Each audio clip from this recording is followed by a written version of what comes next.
আসসালামু আলাইকুম সুপ্রিয় শিক্ষার্থী ভাই বোনেরা, কেমন আছো তোমরা? আশা করি তোমরা অনেক ভালো আছো। শিক্ষার্থী ভাই বোনেরা, আজকে আমি তোমাদের সাথে তোমাদের এসএসসি রসায়ন বইয়ের খুবই গুরুত্বপূর্ণ একটা চ্যাপ্টার, সেটা হচ্ছে পর্যায় সারণী নিয়ে বিস্তারিত আলোচনা করব। তো পর্যায় সারণী অধ্যায়টা আলোচনা করার পূর্বে আমি তোমাদের সাথে কিছু কথাবার্তা একটু শেয়ার করব। তো প্রথমত তোমরা যে কাজটা করবা সেটা হচ্ছে তোমরা সুন্দর করে একটা নোট তৈরি করবা। তো আমি এই যে দেখো বোর্ডে তোমাদের জন্য বিভিন্ন তথ্যগুলোকে সুন্দর করে সাজিয়েছি। তোমরা এগুলো যদি তোমাদের নোট খাতায় উঠাও তাহলে আশা করি তোমাদের আর কোনো তথ্যের ঘাটতি পড়বে না, ঠিক আছে? আর 2 নম্বর কথা হচ্ছে, তোমরা যে যেখান থেকে আমাদের এই ক্লাসটা করতেছো সেটা যদি তোমরা ফেসবুক গ্রুপ থেকে করে থাকো অথবা ইউটিউব চ্যানেল থেকে করে থাকো, সেই গ্রুপ বা চ্যানেলে তোমরা সত্যিকার অর্থে কানেক্ট আছো কিনা সেই ব্যাপারটি তোমরা কনফার্ম করবে। তো কথা না বাড়িয়ে চলো আমরা ক্লাসটা শুরু করি। তো দেখো প্রথমে যে বিষয়টা আছে সেটা হচ্ছে পর্যায় সারণীর পটভূমি নিয়ে আমরা কথা বলবো। আমরা কি বিষয় নিয়ে কথা বলবো বলো? পর্যায় সারণীর পটভূমি নিয়ে আমরা কথা বলবো, অর্থাৎ পর্যায় সারণী কীভাবে তৈরি হয়েছে সে নিয়ে কথা বলবো।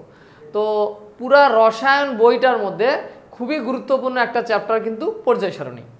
তো দেখো আমি যদি তোমাদেরকে একটু দেখাই, তোমাদের বইয়ে তোমরা এই চিত্রটা দেখতে পাচ্ছ, ঠিক আছে? এরকম একটা চিত্র তোমরা তোমাদের বইয়ে দেখতে পাবা, পর্যায় সারণীর চিত্র, ঠিক আছে?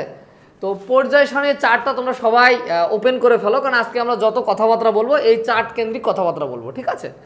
তো প্রথমত যদি বলি, পৃথিবীতে মৌলিক পদার্থের সংখ্যা কয়টা বলো তো? আমরা আগের অধ্যায়ে জেনে এসেছিলাম পদার্থের গঠন অধ্যায়ে যে পৃথিবীতে মৌলিক পদার্থের সংখ্যা হচ্ছে 118টা, তাই তো? পৃথিবীতে মৌলিক পদার্থের সংখ্যা কয়টা? 118টা। আমি একটু এখানে লিখে দিচ্ছি, তোমরা আস্তে আস্তে বোঝার চেষ্টা করো। এই মৌলিক পদার্থগুলোকে ধর্ম অনুসারে, আমি যদি একটা মানুষ 118টা মৌল সম্পর্কে জানতে চাই তাহলে 118 ধরনের বৈশিষ্ট্য আমার মনে রাখা লাগবে। কিন্তু বিজ্ঞানীরা তখন চিন্তা ভাবনা করছে যে এরকম এতগুলো মৌলকে আলাদা আলাদাভাবে যদি আমরা মনে না রেখে যাদের ধর্মের মিল আছে তাদেরকে এক জায়গায় করব।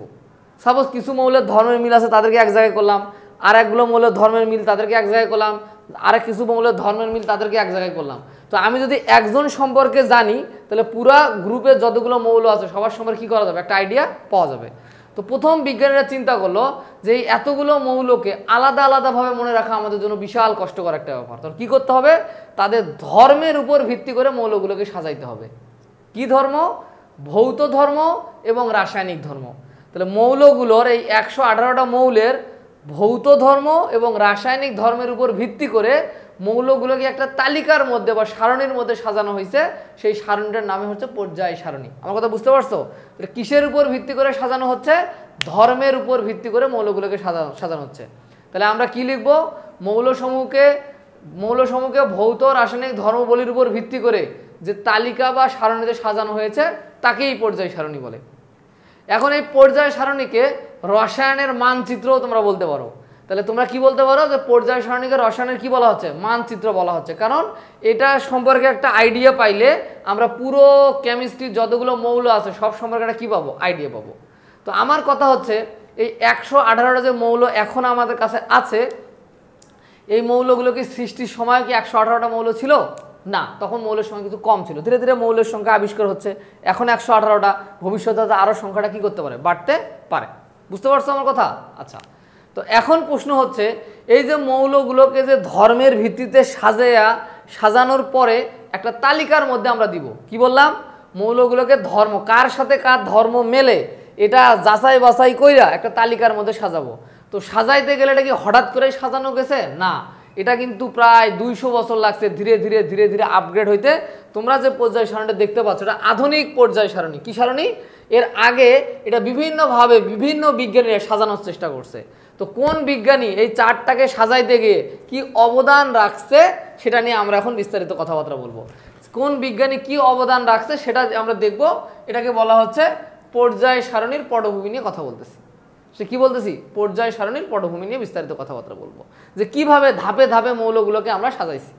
তো প্রথম দেখো, প্রথম যে চিন্তাটা হয়েছে 1789 সালে। 1789 সালে একজন বিজ্ঞানী যার নাম ল্যাভোইসিয়ে, তো উনি কি করছে? উনি প্রথম মৌলগুলোকে ধাতু এবং অধাতু মৌলগুলোকে ভাগ করছে। তখন প্রায় 33টা মৌলের মতো ছিল।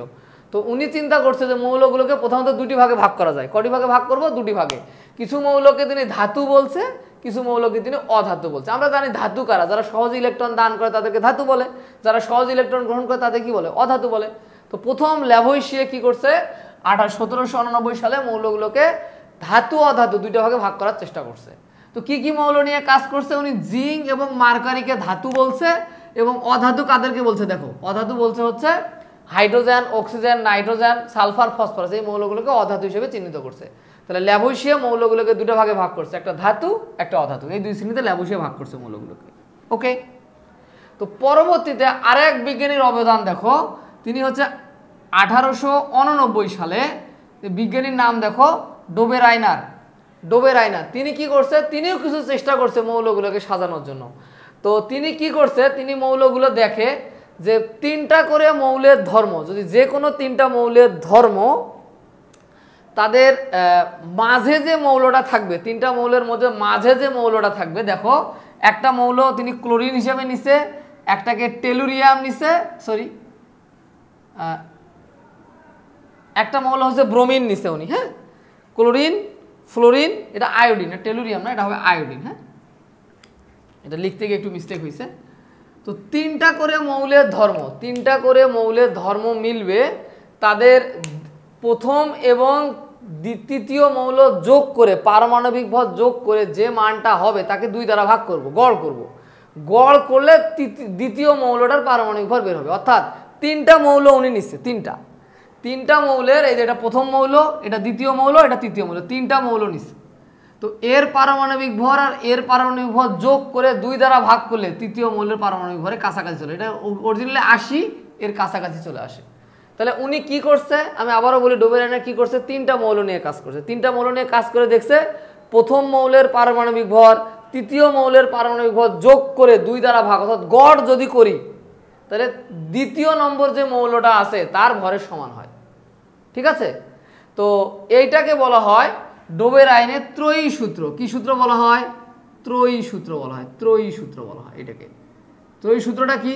তিনটা মৌল নিয়ে কাজ করছে। কিভাবে কাজ করছে আমি আবারও বলছি, প্রথম মৌল, দ্বিতীয় মৌল, তৃতীয় মৌল।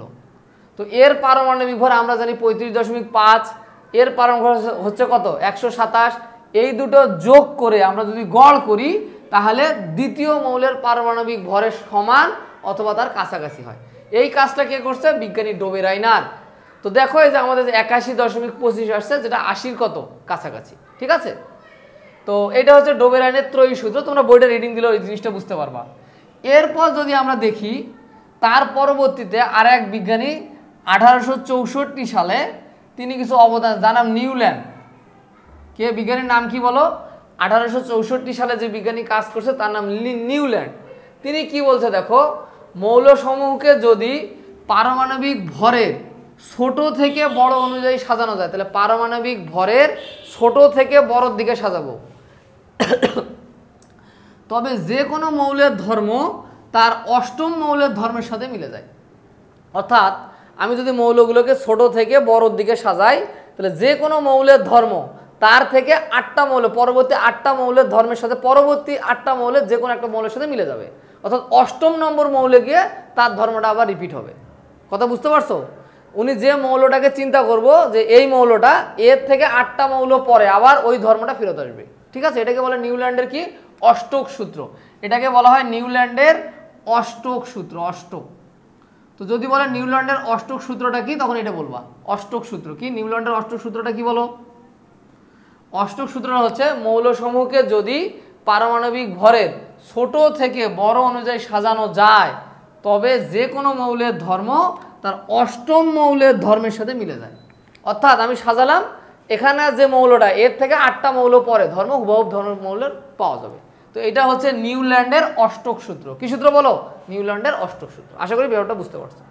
এরপরে আর এক বিজ্ঞানী, তিনি হচ্ছে 1869 সালে রাশিয়ান বিজ্ঞানী, যার নাম মেন্ডেলিভ। তো ইনি বলছে যে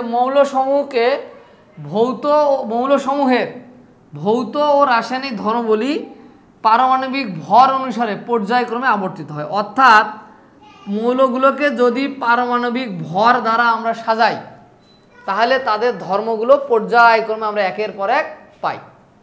তো মেন্ডেলিভের এই কথাটা হচ্ছে মৌলসমূহের ভৌত রাসায়নিক ধর্মাবলী তাদের পারমাণবিক ভর অনুসারে পর্যায়ক্রমে আবর্তিত হয়। অর্থাৎ আমি যদি মৌলগুলোকে পারমাণবিক ভরের বেসিসে সাজাই, তাদের ধর্ম সুন্দরভাবে মিল খুঁজে পাওয়া যায়। কি খুঁজে পাওয়া যায়?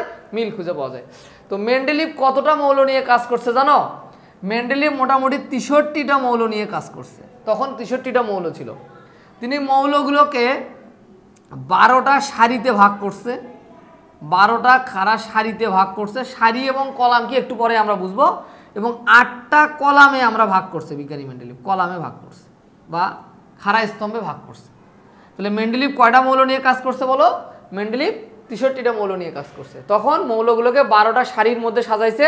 এরকম 12টা কোথায় লিখবো? দেখা জায়গায় নেই। এরকম 12টা সারি দিয়ে সাজাইছে। এরকম 12টা সারি।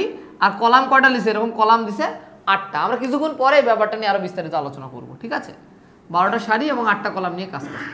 তো মেন্ডেলিভ যখন মৌলগুলোকে সাজাইছে তখন কিছু ডিস্টার্ব তৈরি হয়েছে। সেই ডিস্টার্বটা নিয়ে আমি একটু কথা বলবো, ঠিক আছে? তো পারমাণবিক ভর অনুসারে যদি আমরা মৌলগুলোকে সাজাই, তাহলে আমরা একটা সমস্যা দেখতে পাবো। সেইটা হচ্ছে, দেখো, পটাশিয়ামের পারমাণবিক ভর হচ্ছে 39 আর আর্গনের পারমাণবিক ভর হচ্ছে 40। তাহলে আমরা জানি যে পটাশিয়াম একটা ক্ষার ধাতু আর আর্গন একটা নিষ্ক্রিয় গ্যাস। তাহলে ধর্ম কি মেলে? আমি যদি কোনো কারণে মৌলগুলোকে এইভাবে সাজাই, মনে করো 39-এর পর 40, অথবা এই দিকে যদি বলি এই দিকে ধর্ম মিলবে, তাহলে 39-40-এর ধর্ম কি মেলে? মেলে না, কারণ এটা একটা ক্ষার ধাতু, এটা হচ্ছে কি? এটা হচ্ছে আমাদের নিষ্ক্রিয় গ্যাস, ধর্ম মিলবে না। অথবা আমি যদি নিচের দিকেও দিই, 39-এর পর 40-ই তো আসবে। আমি যদি বলি উপরের দিকে ধর্ম মেলে, এই দিকের মৌলের ধর্মগুলো মেলে, তাও তো মিলতেছে না, কারণ 39-এর পর 40-এ তো আসতেছে, অর্থাৎ পটাশিয়ামের পর তো আর্গনেই বসে। তাহলে এই সমস্যার কারণে ধর্মভিত্তিক যে মিল, এটা ডিস্টার্ব তৈরি হচ্ছিল, যে মৌলগুলোকে আর ধর্মভিত্তিক সাজানো যাচ্ছে না, তখন ধর্মের একটা ডিস্টার্ব তৈরি হচ্ছিল। তখন আর এক বিজ্ঞানের আবির্ভাব হয়। তাহলে মেন্ডেলিভের মূল সমস্যাটা কি ছিল? মৌলগুলোকে পারমাণবিক ভর অনুসারে যদি সাজানো যায়, তাহলে তাদের ভৌত রাসায়নিক ধর্মাবলী পর্যায়ক্রমে আবর্তিত হয়, কথাটা সত্য। তবে দুইটা মৌলের ক্ষেত্রে ডিস্টার্ব তৈরি হয়। এক হচ্ছে পটাশিয়াম এবং আর্গনকে সাজাইতে গিয়ে আর ঠিকঠাক মতো তার ধর্মভিত্তিক মেলানো যাচ্ছিল না। এই সমস্যা দূর করার জন্য পরবর্তী আরেক বিজ্ঞানী নাম মোসলে, এই বিজ্ঞানীর নাম কি দেখো? মোসলে। কত সালে? 1913 সালে। এই 1913 সালে বিজ্ঞানী মোসলে কি করলো? যে মৌলসমূহের ভৌত রাসায়নিক ধর্মাবলী তাদের পারমাণবিক সংখ্যা অনুসারে পর্যায়ক্রমে আবর্তিত হয়। তাহলে মোসলে স্যার কি নিয়ে কথা বলছে? যে মৌলগুলোকে আমি যদি পারমাণবিক সংখ্যা অনুসারে সাজাই, তাহলে এই সমস্যার সমাধান আর থাকে না, কারণ এর পারমাণবিক সংখ্যা কত? এর পারমাণবিক 19 আর আর্গন কত? 18। তখন এই সমস্যাটা থাকে না, এটা অটোমেটিক সুন্দরভাবে পর্যায় সারণীর মধ্যে স্থান পেয়ে যায়। তাহলে মেন্ডেলিভের সমস্যাটা কি ছিল? মেন্ডেলিভ পারমাণবিক ভর দিয়ে সাজানোর চেষ্টা করছে, এটাতে ডিস্টার্ব হয়েছে আর্গন এবং কি? পটাশিয়াম, যেটা বিস্তারিত তোমাদের বইয়ে সুন্দর করে এখানে লিখে দেওয়া আছে, ঠিক আছে? তোমাদের বইয়ে এই পৃষ্ঠে এখানে সুন্দর করে এগুলো কি করা আছে? লেখা আছে। আশা করি তোমরা এই বিষয়টা রিডিং দিলেই বুঝবা। তাহলে মৌলসমূহের ভৌত রাসায়নিক ধর্মাবলী তাদের পারমাণবিক সংখ্যা অনুসারে পর্যায়ক্রমে আবর্তিত হয়। তো এটা ছিল বিভিন্ন বিজ্ঞানীদের অবদানের ফলে আজকের যে আমরা পর্যায় সারণী দেখতে পাচ্ছি, সেটার হচ্ছে একটা আপডেট ভার্সন, ঠিক আছে? তো প্রথমে বিজ্ঞানী ল্যাভুইসিয়ে কি করছে? মৌলগুলোকে দুইটা ভাগে ভাগ করছে, ধাতু এবং অধাতু, দুইটা ভাগে ভাগ করছে। পরবর্তীতে ডোবেরাইন কি করছে? 3টা করে মৌল নিয়ে কাজ করছে। সে বলছে প্রথম মৌল আর দ্বিতীয় মৌলের পারমাণবিক ভর যোগ করে যা হবে তা গড় করে যোগ করে গড় করবো, 2 দ্বারা ভাগ করবো, করে যা হবে তা তৃতীয় মৌলের পারমাণবিক ভরের সমান বা কাছাকাছি। এটা ত্রয়ী সূত্র। নিউল্যান্ড অষ্টক বলছে মৌলগুলোকে যদি পারমাণবিক ভরের ছোট থেকে বড় দিকে সাজানো হয়, তাহলে যে কোনো মৌলের ধর্ম তারপরে 8টা মৌলের ধর্মের সাথে, পরবর্তী 8টা মৌলের ধর্মে গিয়ে সেই ধর্মের মৌলের সাথে মিল পাওয়া যায়। আর বিজ্ঞানী মেন্ডেলিভ বলছে যে মৌলগুলোকে যদি পারমাণবিক ভর অনুসারে আমরা পর্যায়ক্রমে সাজাই, তাদের ভৌত রাসায়নিক ধর্মাবলী পর্যায়ক্রমে কীভাবে আবর্তিত হয়। তো এখানে উনি 63টা মৌল নিয়ে কাজ করছে, মৌলগুলোকে 12টা সারি এবং 8টা কলামে ভাগ করছে। এবং তিনি পটাশিয়াম এবং আর্গনের একটা ডিস্টার্ব ফিল করছে। এটাকে সুন্দরভাবে সলভ করা গেছে কি দিয়ে? বিজ্ঞানী মোসলের অবদানের কারণে। তো মোসলে 1913 সালে কি করছে? মৌলগুলোকে কি দ্বারা সাজাইছে? পারমাণবিক সংখ্যা অনুসারে পর্যায়ক্রমে সাজাইছে। তখন ধর্মের এই সমস্যাটা দূর হয়ে গেছে। তো আশা করি তোমরা এই টপিকটি সুন্দরভাবে বুঝতে পারছো যে পর্যায় সারণী যে বিভিন্ন বিজ্ঞানীর অবদানের ফলে আজকের যে রূপটা, এই বিষয়টি তোমরা সুন্দরভাবে বুঝতে পেরেছো। শিক্ষার্থী বন্ধুরা, এখন আমরা তোমাদের সাথে আধুনিক পর্যায় সারণীর যে বৈশিষ্ট্য সেটা নিয়ে কথা বলবো। দেখো, পর্যায় সারণীর যে বৈশিষ্ট্য সেটা নিয়ে কথা বলবো। তো আমি দেখো একটা চার্ট তোমাদের এখানে লিখে রেখেছি, বা লিখে রাখি নাই, চার্ট একটা আমি নিয়েছি। তোমাদের বইয়ের এই চার্টটা তোমরা সবাই ফলো করো, ঠিক আছে? তোমরা এই চার্টটা ফলো করো, এটাই এখানে দেওয়া আছে বিস্তারিত। তো আমি জাস্ট এখানে বলবো, তোমরা জাস্ট তোমাদের বইয়ের সাথে কী করে নিবা, মিলাই নিবা, ঠিক আছে? তো দেখো, আমি যদি বলি, প্রথমত হচ্ছে পর্যায় সারণীতে দেখো 7টা পর্যায় এবং 18টা গ্রুপ আছে। পর্যায় কি জিনিস? এই দিকে যে আনুভূমিক লাইনগুলো দেখা যাচ্ছে না, এগুলোকে বলে পর্যায়। হ্যাঁ, এইদিকে একটা লাইন, এইদিকে 2টা লাইন, 3টা লাইন, 4টা লাইন, 5টা লাইন, 6টা, 7টা। এগুলো হচ্ছে, এটা 1 নাম্বার পর্যায়, 2 নাম্বার পর্যায়, 3 নাম্বার পর্যায়, 4 নাম্বার পর্যায়, 5, 6, 7। তাহলে তোমরা দেখতে পাচ্ছ আশা করি যে পর্যায় সারণীতে 1, 2, 3, 4, 5, 6, 7। তাহলে পর্যায় কয়টা পালা? এটাকে বলে পর্যায়। হ্যাঁ, পিরিয়ড, PERIOD, পিরিয়ড। এদিকে লাইনগুলোকে আমরা বলবো পিরিয়ড, ঠিক আছে? তাহলে 7টা পর্যায় পাইছি। এবং নিচের দিকে এগুলো লাইন দেবো, 1টা 2টা উলম্ব লাইন যেটাকে দেখবো, এগুলো বলে গ্রুপ। কি বলে? গ্রুপ। তাহলে ভালো করে দেখো, এটা হচ্ছে গ্রুপ 1, এটা হচ্ছে গ্রুপ 2, এটা হচ্ছে গ্রুপ 3, এটা 4, এটা 5, এটা 6, এটা 7। নিচের দিকে যাচ্ছি আমরা। এটা 8, এটা 9, এটা 10, এটা 11, এটা 12, এটা 13, এটা 14, এটা 15, এটা 16, এটা 17, এটা হচ্ছে 18 নম্বর গ্রুপ।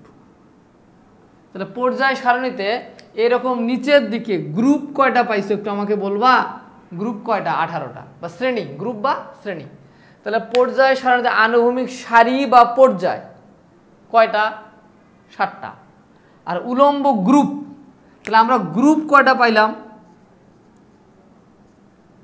গ্রুপ পাইলাম 18টা। তাহলে আমরা বুঝলাম তো যে পর্যায় সারণীতে 7টা পর্যায় এবং 18টা গ্রুপ আছে। বুঝতে পারছো সবাই? বুঝতে পারছো? ওকে। এখন ভালো করে যদি দেখো, প্রতিটি পর্যায় বাম দিক থেকে শুরু হয়েছে, এদিকে বাম দিক, ওইটা হচ্ছে ডান দিক। তাহলে বাম দিক থেকে 1 নাম্বার গ্রুপ থেকে শুরু হয়ে 18 নম্বর গ্রুপ পর্যন্ত চলে গেছে প্রতিটা পর্যায়। এখানে লেখা আছে প্রতিটা পর্যায় বাম দিকে গ্রুপ 1 থেকে শুরু হয়ে ডান দিকে 18 পর্যন্ত বিস্তৃত। ওকে, আচ্ছা, এগুলো তোমাদের বইয়ে এখানে লেখা আছে, যা সুন্দর করে আমি সেগুলো ব্যাখ্যা করার চেষ্টা করতেছি। এখন দেখো, ভালো করে যদি তাকাও, যে পর্যায় সারণীতে প্রথম পর্যায়ে মাত্র 2টা মৌল আছে। এখানে ভালো করে খেয়াল করবা, প্রথম পর্যায়ে মাত্র 2টা মৌল আছে। কীরকম? 1 নাম্বার পর্যায়ে মাত্র 2টা মৌল আছে, মৌল সংখ্যা 2। 1 নাম্বার পর্যায়ে মৌল আছে 2টা। দেখি 2টা আছে কিনা। এই যে 1 এবং 2, ঠিক আছে? দ্বিতীয় ও তৃতীয় পর্যায়ে, দ্বিতীয় ও তৃতীয় পর্যায়ে 8টা করে মৌল আছে। দেখি আমরা গুনে দেখি 8টা মৌল আছে কিনা। 1, 2, 3, 4, 5, 6, 7, 8। তাহলে দ্বিতীয় পর্যায়ে কয়টা মৌল? 8টা। তৃতীয় পর্যায়ে দেখি 1, 2, 3, 4, 5, 6, 7, 8টা। তাহলে তৃতীয় পর্যায়ে আমরা মৌল পাইলাম কয়টা? 8টা করে। এরপর চতুর্থ ও পঞ্চম পর্যায়ে দেখবা, চতুর্থ ও পঞ্চম পর্যায়ে দেখবা 18টা করে মৌল আছে। চতুর্থ পঞ্চম মধ্যে কয়টা মৌল আছে? 18টা। দেখবো নি আমরা, 1, 2, 3, 4, 5, 6, 7, 8, 9, 10, 11, 12, 13, 14, 15, 16, 17, 18টা মৌল আছে। ঠিক তুমি পঞ্চম পর্যায়ে গুনবা, দেখবে কয়টা মৌল পাইছো? 18টা মৌল পাইছো। এখন তুমি দেখবা ষষ্ঠ পর্যায়ে, ষষ্ঠ পর্যায়ে দেখবা 32টা মৌল আছে, সপ্তম পর্যায়েও দেখবা 32টা মৌল আছে। এটা কেমনে? ষষ্ঠ পর্যায়ে 32টা মৌল, সপ্তম পর্যায়েও কয়টা মৌল? 32টা মৌল। কিভাবে সেটা নিয়ে কাজ করবো। তাহলে দেখি আমরা ষষ্ঠ পর্যায়ে 1, 2, 3, 4। এখন এখানে তুমি ভালো করে খেয়াল করবা, 1, 2, মনে করো 3, 4, 5, 6, 7, 8, 9, 10, 11, 12, 13, 14, 15, 16, 17টা এখানে দেখতে পাচ্ছ। এই মৌলটা সহ এই যে এখানে ল্যান্থানাম নামে একটা মৌল হবে, এখানে একটা মৌলের ঘর হবে যার নাম হবে ল্যান্থানাম। প্রথম মৌলের নাম কি? এটা ল্যান্থানাম, এটা 57 নম্বর মৌল। এই যে মৌলগুলো সবগুলোই এই জায়গার মধ্যে আছে, এই ঘরের মধ্যে আছে, সবগুলো মৌল এই ঘরের মধ্যে আছে। তাহলে এই মৌলগুলো সহ আমাদের 32টা মৌল গুনতে হবে। কেন গুনতে হবে আমি একটু পরে ব্যাখ্যা দিচ্ছি। তাহলে এবার গুনি আমরা 1 2 3, এটাকে যদি এখানে না গুনি এখানে গুনবো 1 2 3 4 5 6 7 8 9 10 11 12 13 14 15 16 17 18 19 20 21 22 23 24 25 26 27 28 29 30 31 32। তাহলে এইটা সহ কিন্তু 32টা মৌল এটাতে। তো এই মৌলগুলো সপ্তম পর্যায়ে যদি চিন্তা করো সেম, এইটা সহ এখানে কোনো মৌল নেই মনে করো, এই মৌলগুলো সবগুলো, এটার নাম হচ্ছে অ্যাক্টিনিয়াম এসি। এখানে একটা মৌল আছে, এখানে একটা মৌল আছে, এটা অ্যাক্টিনিয়াম মৌল। তাহলে এইটা সহ দেখবা 32টা মৌল আছে। গণি 1 2 3 4 5 6 7 8 9 10 11 12 13 14 15 16 17 18 19 20 21 22 23 24 25 26 27 28 29 30 31 32। তাহলে এবার বুঝতে পারছো যে ষষ্ঠ পর্যায়ে কেমনে 32টা, সপ্তম পর্যায়ে কেমনে 32টা মৌল আছে। এটাকে পর্যায় লিখে রাখো, পর্যায়। হ্যাঁ, তাহলে 1 নম্বর পর্যায়ে 2টা, 2 নম্বর পর্যায়ে 8টা, 3 নম্বর পর্যায়ে 8টা, 4 5 18টা, 6 এবং 7 কয়টা মৌল? 32টা মৌল। জাস্ট একটু ধৈর্যশীল। এখন এই মৌলগুলোকে নিচে কেন আপনি দেখালেন? কেন দেখালেন? কারণ আমি যদি সবগুলো মৌলের ধর্ম সেম, এখন ভালো করে তাকাও, আমি যদি এখান থেকে 55 নম্বর মৌল, এরপরে কিন্তু 56, এরপর 57, এখানে হঠাৎ করে দেখবো 72 নম্বর মৌল চলে আসছে। তোমাদের বই দেখবো হঠাৎ করে কত নম্বর মৌল চলে আসছে? 72। এখন এরপরে 58টা যদি এখানে দিতাম, 59টা এখানে দিতাম, 60টা এখানে দিতাম, তাহলে ধর্ম মেলে না। উপর থেকে যদি আমি বলতে চাই যে এদের ধর্ম সবার সেম, কিন্তু এই মৌলটা এই জায়গায় আসলে আর ধর্ম কি করে না? মেলে না। সেই জন্য আমরা এই মৌলগুলোকে 58, এখানে 59, এখানে 60 দিতে পারিনি, দিলে ধর্ম মেলে না। এই জন্য এদের সবাইকে আমরা এই জায়গায় নিচে দিছি। এদের সবার ধর্ম এর ধর্মের সাথে মেলে। কার সাথে মেলে? এই যে এখানে যে মৌলটা আছে ল্যান্থানামের সাথে মেলে। তো একটা করে ঘর পর্যায় সারণীতে একটা করে মৌলের জন্য দিতে হয়। আমি সবগুলো মৌলকে চাইলে এই জায়গায় বসাইলে ধর্ম মিলে যেত, উপর থেকে নিচে ধর্ম কি করে যেত? মিলে যেত। কিন্তু পর্যায় সারণীতে একটা করে ঘর কয়টা করে মৌলের জন্য বলো তো? একটা করে মৌলের জন্য। সেই জন্য এই মৌলগুলোকে এখানে স্থান না দিয়ে নিচে স্থান দেওয়া হয়েছে। কারণ এই সবগুলো মৌল কোন জায়গায় আছে বলো? এই জায়গার মধ্যে আছে। আর নিচে সবগুলো মৌল এই জায়গায় আছে। কথা বুঝতে পারছো? তো এই যে মৌলগুলো ধর্ম যে এখানে মিলল, প্রথম মৌলের নাম ল্যান্থানাম, এই জন্য এই মৌলটাকে বলা হয় ল্যান্থানাইট সিরিজ। কি সিরিজ বলা হয়? Lanthanide series. তোমরা সুন্দর করে খাতার মধ্যে উঠাইতে পারো, আমি এটা মুছে দিলাম। হ্যাঁ, এখানে লিখে দিব। তো এই মৌলটার নাম হচ্ছে ল্যান্থানাইট সিরিজ। খুব ধীরে সুস্থে বোঝার চেষ্টা করো। ল্যান্থানাইট সিরিজ, ল্যান্থানাইট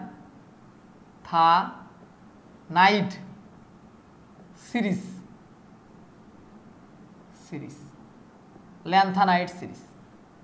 তো এই যে মৌলগুলোর প্রথম মৌলের নাম ল্যান্থানাম, এই জন্য এই সিরিজটার নাম কি সিরিজ? Lanthanide series. তো এখানে 15টা মৌল আছে টোটাল।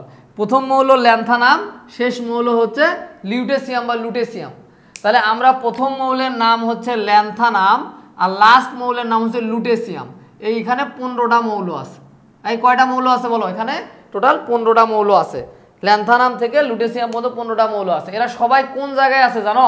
এদের অবস্থানটা কোথায়? আমি বলবো 3 নাম্বার গ্রুপে আছে, এই গ্রুপে আছে। এবং পর্যায় কত বলো তো? 6 নাম্বার পর্যায়ে। তাহলে আমরা বলতে পারি পর্যায় সারণীতে ষষ্ঠ পর্যায়ে 6 নং পর্যায়ের তোমার হচ্ছে 3 নং গ্রুপে অবস্থিত, 3 নং গ্রুপে অবস্থিত মৌলগুলোকে বলা হচ্ছে, গ্রুপে অবস্থিত মৌলসমূহকে ল্যান্থানাইট সিরিজ বলা হয়। অবস্থিত মৌলসমূহকে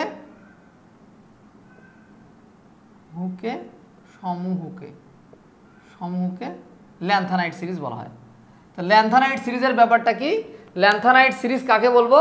পর্যায় সারণীতে 3 নং গ্রুপে অবস্থিত। দেখো 3 নং গ্রুপে, তোমাদের বইও তোমরা দেখতে পাবা 3 নং গ্রুপে অবস্থিত। ঠিক আছে, 3 নং গ্রুপে অবস্থিত ষষ্ঠ পর্যায়ের এই যে 57 থেকে 71 নম্বর যে মৌলগুলো আছে এগুলোকে বলা হচ্ছে ল্যান্থানাইট সিরিজ।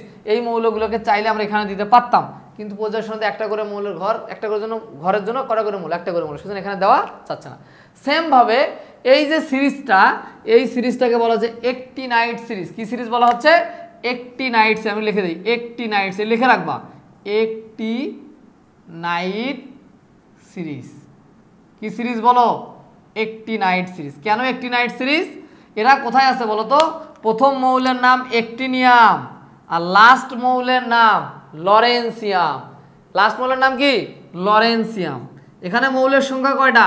এখানে মৌলের সংখ্যা কিন্তু 15টা মৌলই আছে। তো এদেরও অবস্থান কোথায়? এরা আছে সপ্তম পর্যায়ে 3 নং গ্রুপে। কয় নং পর্যায়? 7 নং পর্যায়ে আছে, সপ্তম পর্যায়। এবং গ্রুপ কত বলো তো? এদের গ্রুপ কিন্তু 3 নং গ্রুপে অবস্থিত মৌল। অবস্থিত মৌল কয়টা মৌল আছে? 15টা মৌল আছে। তাহলে আশা করি তোমরা বুঝতে পারছো যে ল্যান্থানাইট সিরিজটা কি, অ্যাক্টিনাইট সিরিজটা কি।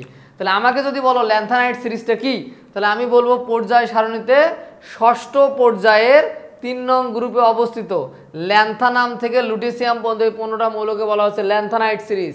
পর্যায় সারণীতে সপ্তম পর্যায়ে অবস্থিত, সপ্তম পর্যায়ে অবস্থিত তোমার হচ্ছে 3 নং, সপ্তম পর্যায়ে 3 নং গ্রুপে অবস্থিত অ্যাক্টিনিয়াম থেকে লরেন্সিয়াম পর্যন্ত এই যে মৌলগুলোকে বলা হচ্ছে অ্যাক্টিনাইট সিরিজ। কি সিরিজ বলা হচ্ছে? Actinide series. তো এই ব্যাপারটা তোমরা এখান থেকে সুন্দরভাবে বুঝতে পেরেছো যে কাকে আমরা ল্যান্থানাইট সিরিজ বলবো, কাকে আমরা অ্যাক্টিনাইট সিরিজ বলবো। এখন আমি আরো কিছু কথা একটু বলি, দেখো, তারপরে আমার অনেকগুলো কথা আছে তোমাদের সাথে। তো এখন যদি গ্রুপ ভিত্তিক, এটা তো পর্যায় ভিত্তিক চিন্তা করলাম, মৌল সংখ্যা বুঝে পারলাম। এখন যদি গ্রুপ ভিত্তিক চিন্তা করি, তাহলে এই গ্রুপে 7টা মৌল আছে। প্রথম গ্রুপে 1 নং গ্রুপে কটা মৌল? গ্রুপ ভিত্তিক যদি মৌল চিন্তা করি, গ্রুপ আর এর পাশে হচ্ছে মৌল সংখ্যা, মৌল। তাহলে ভালো করে তাকায় দেখো তো, 1 নং গ্রুপে মৌল সংখ্যা কিন্তু আছে 7টা। গণ 1 2 3 4 5 6 7টা মৌল আছে। 2 নং গ্রুপে দেখবো ভালো করে, 2 নং গ্রুপে 6টা মৌল আছে। গণে দেখো 1 2 3 4 5 6টা মৌল আছে। এরপর তুমি যদি চিন্তা করো 3 থেকে 12 নম্বর গ্রুপ, সরি আমি যদি 3 নাম্বার গ্রুপে দেখি, 3 নাম্বার গ্রুপের 1 2 আর এখানে 15 15 30, টোটাল কিন্তু 32টা মৌল আছে। 3 নং গ্রুপে মৌল কত? 32টা। কেমনে বলো তো? এই যে এই দিকের মৌলগুলো, এগুলো সব তো এখানেই আছে, তাই না? এখানে আছে না? হ্যাঁ, 32টা। 4 থেকে 12 নং গ্রুপে মৌল আছে কয়টা করে দেখো? 4 থেকে 1 2 3 4টে করে মৌল আছে। 12 নং গ্রুপে কয়টা করে মৌল আছে? 4টে করে মৌল আছে। দেখো 12 নং পর্যন্ত 4টে করে মৌল আছে। এরপর 13 থেকে 17 পর্যন্ত এই মৌল এখানে আছে, টোটাল 6টা করে মৌল। 13 থেকে 17 পর্যন্ত যে মৌল আছে এগুলো 6টা করে মৌল আছে। 13 থেকে 17 নম্বর যে গ্রুপ, এখানে মৌল আছে হচ্ছে তোমার 6টা করে মৌল আছে। প্রতিটা গ্রুপে কয়টা করে মৌল আছে? 6টা। আবার 18 নম্বর গ্রুপে মৌল আছে হচ্ছে 7টা। ওটাকে নিষ্ক্রিয় গ্যাস বলি আমরা। তো বুঝে পাইছো মনে হয়, আস্তে করে বুঝতে পারছো যে প্রথম পর্যায়ে প্রথম গ্রুপে 7টা, দ্বিতীয়তে 6টা, এটাতে 32টা, তৃতীয় গ্রুপে মৌল কটা? 32টা। এরপর এইখান থেকে এইখান প্রত্যেকটাতে 4টা করে আছে। এগুলোতে 6, 13 থেকে 17 পর্যন্ত কটা করে আছে? 6টা করে। আর 18 নম্বর গ্রুপে কটা মৌল আছে? 18 নম্বর গ্রুপে কিন্তু মৌলের সংখ্যা আছে 7টা। তো এগুলো আশা করি তোমরা বইয়ে লেখা আছে, আমি জাস্ট তোমাকে চার্টের মাধ্যমে বিষয়টা ক্লিয়ার করে দেওয়ার চেষ্টা করলাম, তোমাদের একদম কনসেপ্টটা ক্লিয়ার করে দিতে চাচ্ছি আমি। হ্যাঁ, তো এখন আমাদের কি কাজ? এখন কোন গ্রুপের মৌলগুলোকে কি নামে ডাকা হয় সেটা নিয়ে একটু কথা বলবো আমরা। কোন গ্রুপের মৌলগুলোকে কি নামে ডাকা হয় সেটা আমরা কথা বলবো। তো প্রথমে আসি ক্ষার ধাতু কারা। ক্ষার ধাতু, তো ঠান্ডা মাথায় চিন্তা, গ্রুপ ভিত্তিক চিন্তা করবো। ক্ষার ধাতু কারা? তো এই যে গ্রুপ 1 নং এর মৌলগুলোকে আমরা ক্ষার ধাতু বলি, কিন্তু কে ছাড়া বলো তো? হাইড্রোজেন ছাড়া। এই কে ছাড়া বলো? হাইড্রোজেন ছাড়া। বাকি যে মৌল আছে বলো, lithium, sodium, potassium, rubidium, caesium, francium, এই যে মৌলগুলো আছে হাইড্রোজেন ছাড়া। হাইড্রোজেন একটা অধাতু, কিন্তু এর মধ্যে অনেকগুলো বৈশিষ্ট্য ধাতুর নিয়ে আছে, যেন ধাতুর জায়গায় একে স্থান দেওয়া হয়েছে। এটা নিয়ে আমরা পরে কথা বলবো। হাইড্রোজেন ছাড়া বাকি মৌলগুলোকে আমরা কি ধাতু বলবো? ক্ষার ধাতু বলবো। এই যে গ্রুপটা হাইড্রোজেন ছাড়া, lithium, sodium, potassium, rubidium, caesium, francium, বাকি মৌলগুলোকে আমরা কি বলবো? এই যে বাকি মৌলগুলো আমি লিখে দিচ্ছি। এবার দেখা যায় না স্যার বিষয়টা? হ্যাঁ, এগুলোকে বলা হয় ক্ষার ধাতু। এখন গ্রুপ 2 নং গ্রুপে অবস্থিত মৌলগুলোকে বলে মৃৎ ক্ষার ধাতু। মৃৎ ক্ষার, মৃৎ ক্ষার ধাতু বলা হচ্ছে 2 নং গ্রুপে মৌলগুলোকে। কি কি মৌল একটু লিখে, ও এটা মনে রাখার বুদ্ধি একটু বলি। 1 নাম্বার গ্রুপের মৌলগুলোকে মনে রাখার বুদ্ধিটা একটু শুনে রাখো, এটা আমরা কৌশল দিব। এটা হচ্ছে হাই, লি না কে রুবি সাজিয়ে ফেললো। হাই লি না কে রুবি সাজিয়ে ফেলে, এভাবে মনে রাখতে পারো। আমি একটু বলে দিই, দেখো। এক নং হাই, হাই মানে হাইড্রোজেন, হাই লি না কে রুবি সাজিয়ে, জাস্ট মনে রাখার টেকনিক, সাজিয়ে ফেললো, জাস্ট এটা মনে রাখবা এভাবে আর কি 1 নং গ্রুপে। এখন আমরা 2 নং গ্রুপের মৌলগুলো নিয়ে কথা বলবো। 2 নং গ্রুপ যাকে বলা হয় মৃৎখাত ধাতু। তো 2 নম্বরে কারা কারা আছে দেখো তো, 2 নং গ্রুপে কারা কারা আছে ভালো করে দেখি আমরা, বোর্ডের দিকে তাকাও। Beryllium, magnesium, calcium, strontium, barium, radium, এই যে মৌলগুলো আছে এদেরকে বলা হচ্ছে মৃৎখাত ধাতু, কারণ মাটিতে পাওয়া যায়। এই ধাতুগুলো কোথায় পাওয়া যায়? মাটিতে পাওয়া যায়, এদেরকে মৃৎখাত ধাতু বলা হচ্ছে। আর আগেরগুলোকে ক্ষার ধাতু বলা হয়েছিল, কারণ পানির সাথে বিক্রিয়া করে ক্ষার বানায়, এই জন্য ক্ষার ধাতু বলা হচ্ছিল। এখন এদের ক্ষেত্রে এদেরকে মৃৎখাত ধাতু বলা হচ্ছে। মনে রাখার বুদ্ধি কি? বিরানি, মোগলাই, কাবাব, সরিয়ে বাটিতে রাখো। তো জাস্ট মনে রাখার টেকনিক্যালি নিয়ে আমি পরবর্তীতে ছন্দে পর্যায় সারণী নিয়ে আরো বিস্তারিত আলোচনা করব। এটা মনে রাখা যায়, এগুলো মৃৎখাত ধাতু বলা হয়। এখন আমরা যদি দেখি মুদ্রা ধাতু কাদেরকে বলা হয়, কাদেরকে বলা হয়? মুদ্রা ধাতু। হ্যাঁ, এগুলো মুছে দিলাম। মুদ্রা ধাতু বলে কিছু একটা পাবা, মুদ্রা ধাতু, মুদ্রা ধাতু। মুদ্রা ধাতু কারা জানো? এই যে গ্রুপ 11 নং এ যে অবস্থিত মৌলগুলোকে বলা হচ্ছে মুদ্রা ধাতু। গ্রুপ কত নং? গ্রুপ হচ্ছে 11 নং এর মৌলগুলো। 11 নং এ কি কি মৌল আছে বলো তো? 11 নং গ্রুপে কপার, সিলভার, গোল্ড, রন্টিজিনিয়াম। হ্যাঁ, তো কি কি বলা হচ্ছে দেখো, এদের মধ্যে কপার, তারপরে হচ্ছে সিলভার, তারপরে হচ্ছে গোল্ড, তারপরে হচ্ছে হ্যাঁ এখানে লেখা আছে রনগেনিয়াম বা রন্টেজিয়াম, যেভাবে বলো না কেন, উচ্চারণ তো আরজি। এই মৌলটা ছাড়া বাকি সবগুলো মৌলকে মুদ্রা ধাতু বলা হয়, কারণ এদেরকে দিয়ে অতি প্রাচীনকালে মুদ্রা তৈরি করা হতো। এই গ্রুপ 11 নংকে কি বলা হচ্ছে? মুদ্রা ধাতু। কি ধাতু বলা হচ্ছে? মুদ্রা ধাতু। এরপরে আমরা যদি দেখি তোমার হচ্ছে গ্রুপ 15কে কি নামে ডাকা হয় দেখো, গ্রুপ 15, গ্রুপ 15কে ডাকা হয় গ্রুপ 15, এদেরকে নিকোটোজেন মৌল বলা হয়। গ্রুপ 15 নিকোটোজেন, নিকোটোজেন মানে শ্বাসরোধকারী মৌল। এই কি বলা হয়? গ্রুপ 15 নং গ্রুপকে বলা হয়, 15 নং গ্রুপকে বলা হয় নিকোটোজেন মৌল। কি কি মৌল আছে বলো তো? এখানে মৌল আছে দেখো, nitrogen, phosphorus, arsenic, antimony. Nitrogen, phosphorus, arsenic, antimony, nitrogen, phosphorus, arsenic, antimony, bismuth, মস্কোভিয়াম, bismuth, মস্কোভিয়াম, MC মস্কোভিয়াম। তাহলে এই যে মৌলগুলো, এগুলোকে নিকোটোজেন মৌল বলা হয়, কারণ এর প্রথম মৌলের নাম কি? নাইট্রোজেন, শ্বাসরোধ করে। নিকোটোজেন মানে শ্বাসরোধকারী মৌল। কি মৌল? শ্বাসরোধকারী মৌল। তো এর প্রথম মৌল যেহেতু শ্বাসরোধ করে, এই জন্য এই গ্রুপের মৌলগুলোকে বলা হচ্ছে নিকোটোজেন মৌল। কি মৌল? নিকোটোজেন মৌল। হ্যাঁ, এরপর আমরা দেখব চালকোজেন। চালকোজেন কাদেরকে বলে? চালকোজেন মানে আকরিক উৎপন্নকারী। চালকোজেন, চালকোজেন, এগুলো সুন্দর করে নোট করে ফেলবো। হ্যাঁ, চালকোজেন কাদেরকে বলা হয়? গ্রুপ 16 নং এ অবস্থিত মৌলগুলোকে বলা হয় চালকোজেন। গ্রুপ 16তে কারা কারা মৌল আছে দেখো তো? চালকোজেন মানে আকরিক উৎপন্নকারী। চালকোজেন মানে কি? আকরিক উৎপন্নকারী, লিখে নিবা। চালকোজেন মানে হচ্ছে আকরিক উৎপন্নকারী। Oxygen, sulphur, selenium. দেখো, অক্সিজেন, সালফার, সেলেনিয়াম, তারপর টেলুরিয়াম, পলোনিয়াম, টেলুরিয়াম, পলোনিয়াম, তারপরে মৌল হচ্ছে তোমার লিভারমোনিয়াম, এলভি। তো এই যে মৌলগুলো, এটা সংক্ষেপ OSSC তে পড়ে, এগুলো আমি পরে লিখে দিব। OSSC তে পড়ে, এগুলো মনে রাখার কৌশল দিয়ে দিব তোমাদের। হ্যাঁ, তোমরা সার্চ দিবা ছন্দে পর্যায় সারণী সবুজ সার, এটা লিখে সার্চ দিলেই তোমরা পেয়ে যাবা যে হচ্ছে কিভাবে পর্যায় সারণী গ্রুপগুলো কিভাবে মনে রাখা যায়। তাহলে দেখছো ও এস এস সিতে পড়ে, এটা লিখলে এটা মনে থাকবে। তো এই মৌলগুলোকে চালকোজেন বলা হয়, এটাকে আকরিক উৎপন্নকারী মৌল বলা হয় বা চালকোজেন বলা হয়। এরপর গ্রুপ 17 নম্বর যে মৌল আছে এটাকে হ্যালোজেন বলা হয়।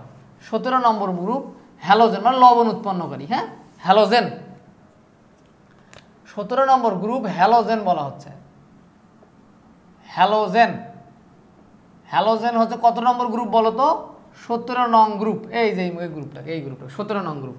17 fluorine, chlorine, bromine, iodine, astatine, ট্যানাসিন।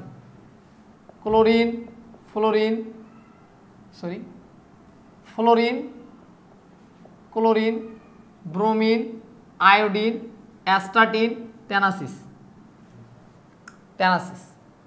তো এই মৌলগুলোকে বলা হচ্ছে হ্যালোজেন, এটা হচ্ছে লবণ উৎপন্নকারী, তো এদেরকে বলা হয় হ্যালোজেন মৌল বলা হয়। এরপরে তোমরা জানো 18 নম্বর গ্রুপটাকে নিষ্ক্রিয় গ্যাস বলা হয়, তোমরা সবাই জানো এটা। 18 নম্বর গ্রুপকে বলা হচ্ছে নিষ্ক্রিয় গ্যাস, লিখে রাখো নিষ্ক্রিয় গ্যাস। নিষ্ক্রিয় গ্যাস এটা কাদেরকে বলা হচ্ছে? গ্রুপ 18কে বলা হচ্ছে নিষ্ক্রিয় গ্যাস বলা হচ্ছে। গ্রুপ 18 নম্বরে কারা কারা আছে বলো তো? 18 নং গ্রুপ। 18 নং গ্রুপকে বলা হচ্ছে নিষ্ক্রিয় গ্যাস। কি কি আছে? হিলিয়াম, নিয়ন, আর্গন, ক্রিপ্টন, জেনন, রেডন এবং লাস্টে আছে অর্গানেশন। তাহলে এই গ্রুপটাকে কি গ্রুপ বলা হচ্ছে? নিষ্ক্রিয় গ্যাস। এরপর গ্রুপ 3 থেকে 12 যে গ্রুপ, এটাকে অবস্থান্তর গ্রুপ বলা হবে, অবস্থান্তর ধাতু বলা হয়। হ্যাঁ 3 থেকে 12 গ্রুপ অবস্থান্তর ধাতু বা অবস্থান্তর মৌল, অবস্থান্তর মৌল বা ধাতু। কত নম্বর গ্রুপকে বলা হচ্ছে? 3 থেকে 12 এই গ্রুপটাকে, এই যে এই জায়গাটাকে বলা হচ্ছে অবস্থান্তর ধাতু। তো এদের কাজ কি জানো? এদেরকে অবস্থান্তর ধাতু বলা হয় কারণ 1 নাম্বার হচ্ছে এরা রঙিন যৌগ গঠন করতে পারে। এরা রঙিন যৌগ গঠন করে, রঙিন যৌগ গঠন করে, রঙিন যৌগ গঠন করে। 2 হচ্ছে এরা জটিল যৌগ গঠন করে, কেমিস্ট্রিতে জটিল যৌগ গঠন করে। কেমিস্ট্রিতে যারা থার্ড ব্র্যাকেট দেওয়া যৌগ না, যেমন FeCN6, তো এইরকম মনে করো পটাশিয়াম ফেরিসায়ানাইড, এরকম থার্ড ব্র্যাকেট হলো যত যৌগ দেখবা না, এগুলোকে জটিল যৌগ বলে। কি যৌগ বলে? জটিল যৌগ। এরা জটিল যৌগ গঠন করে। এরপর এরা প্রভাবক হিসাবে কাজ করে, এরা প্রভাবক হিসাবে কাজ করে, প্রভাবক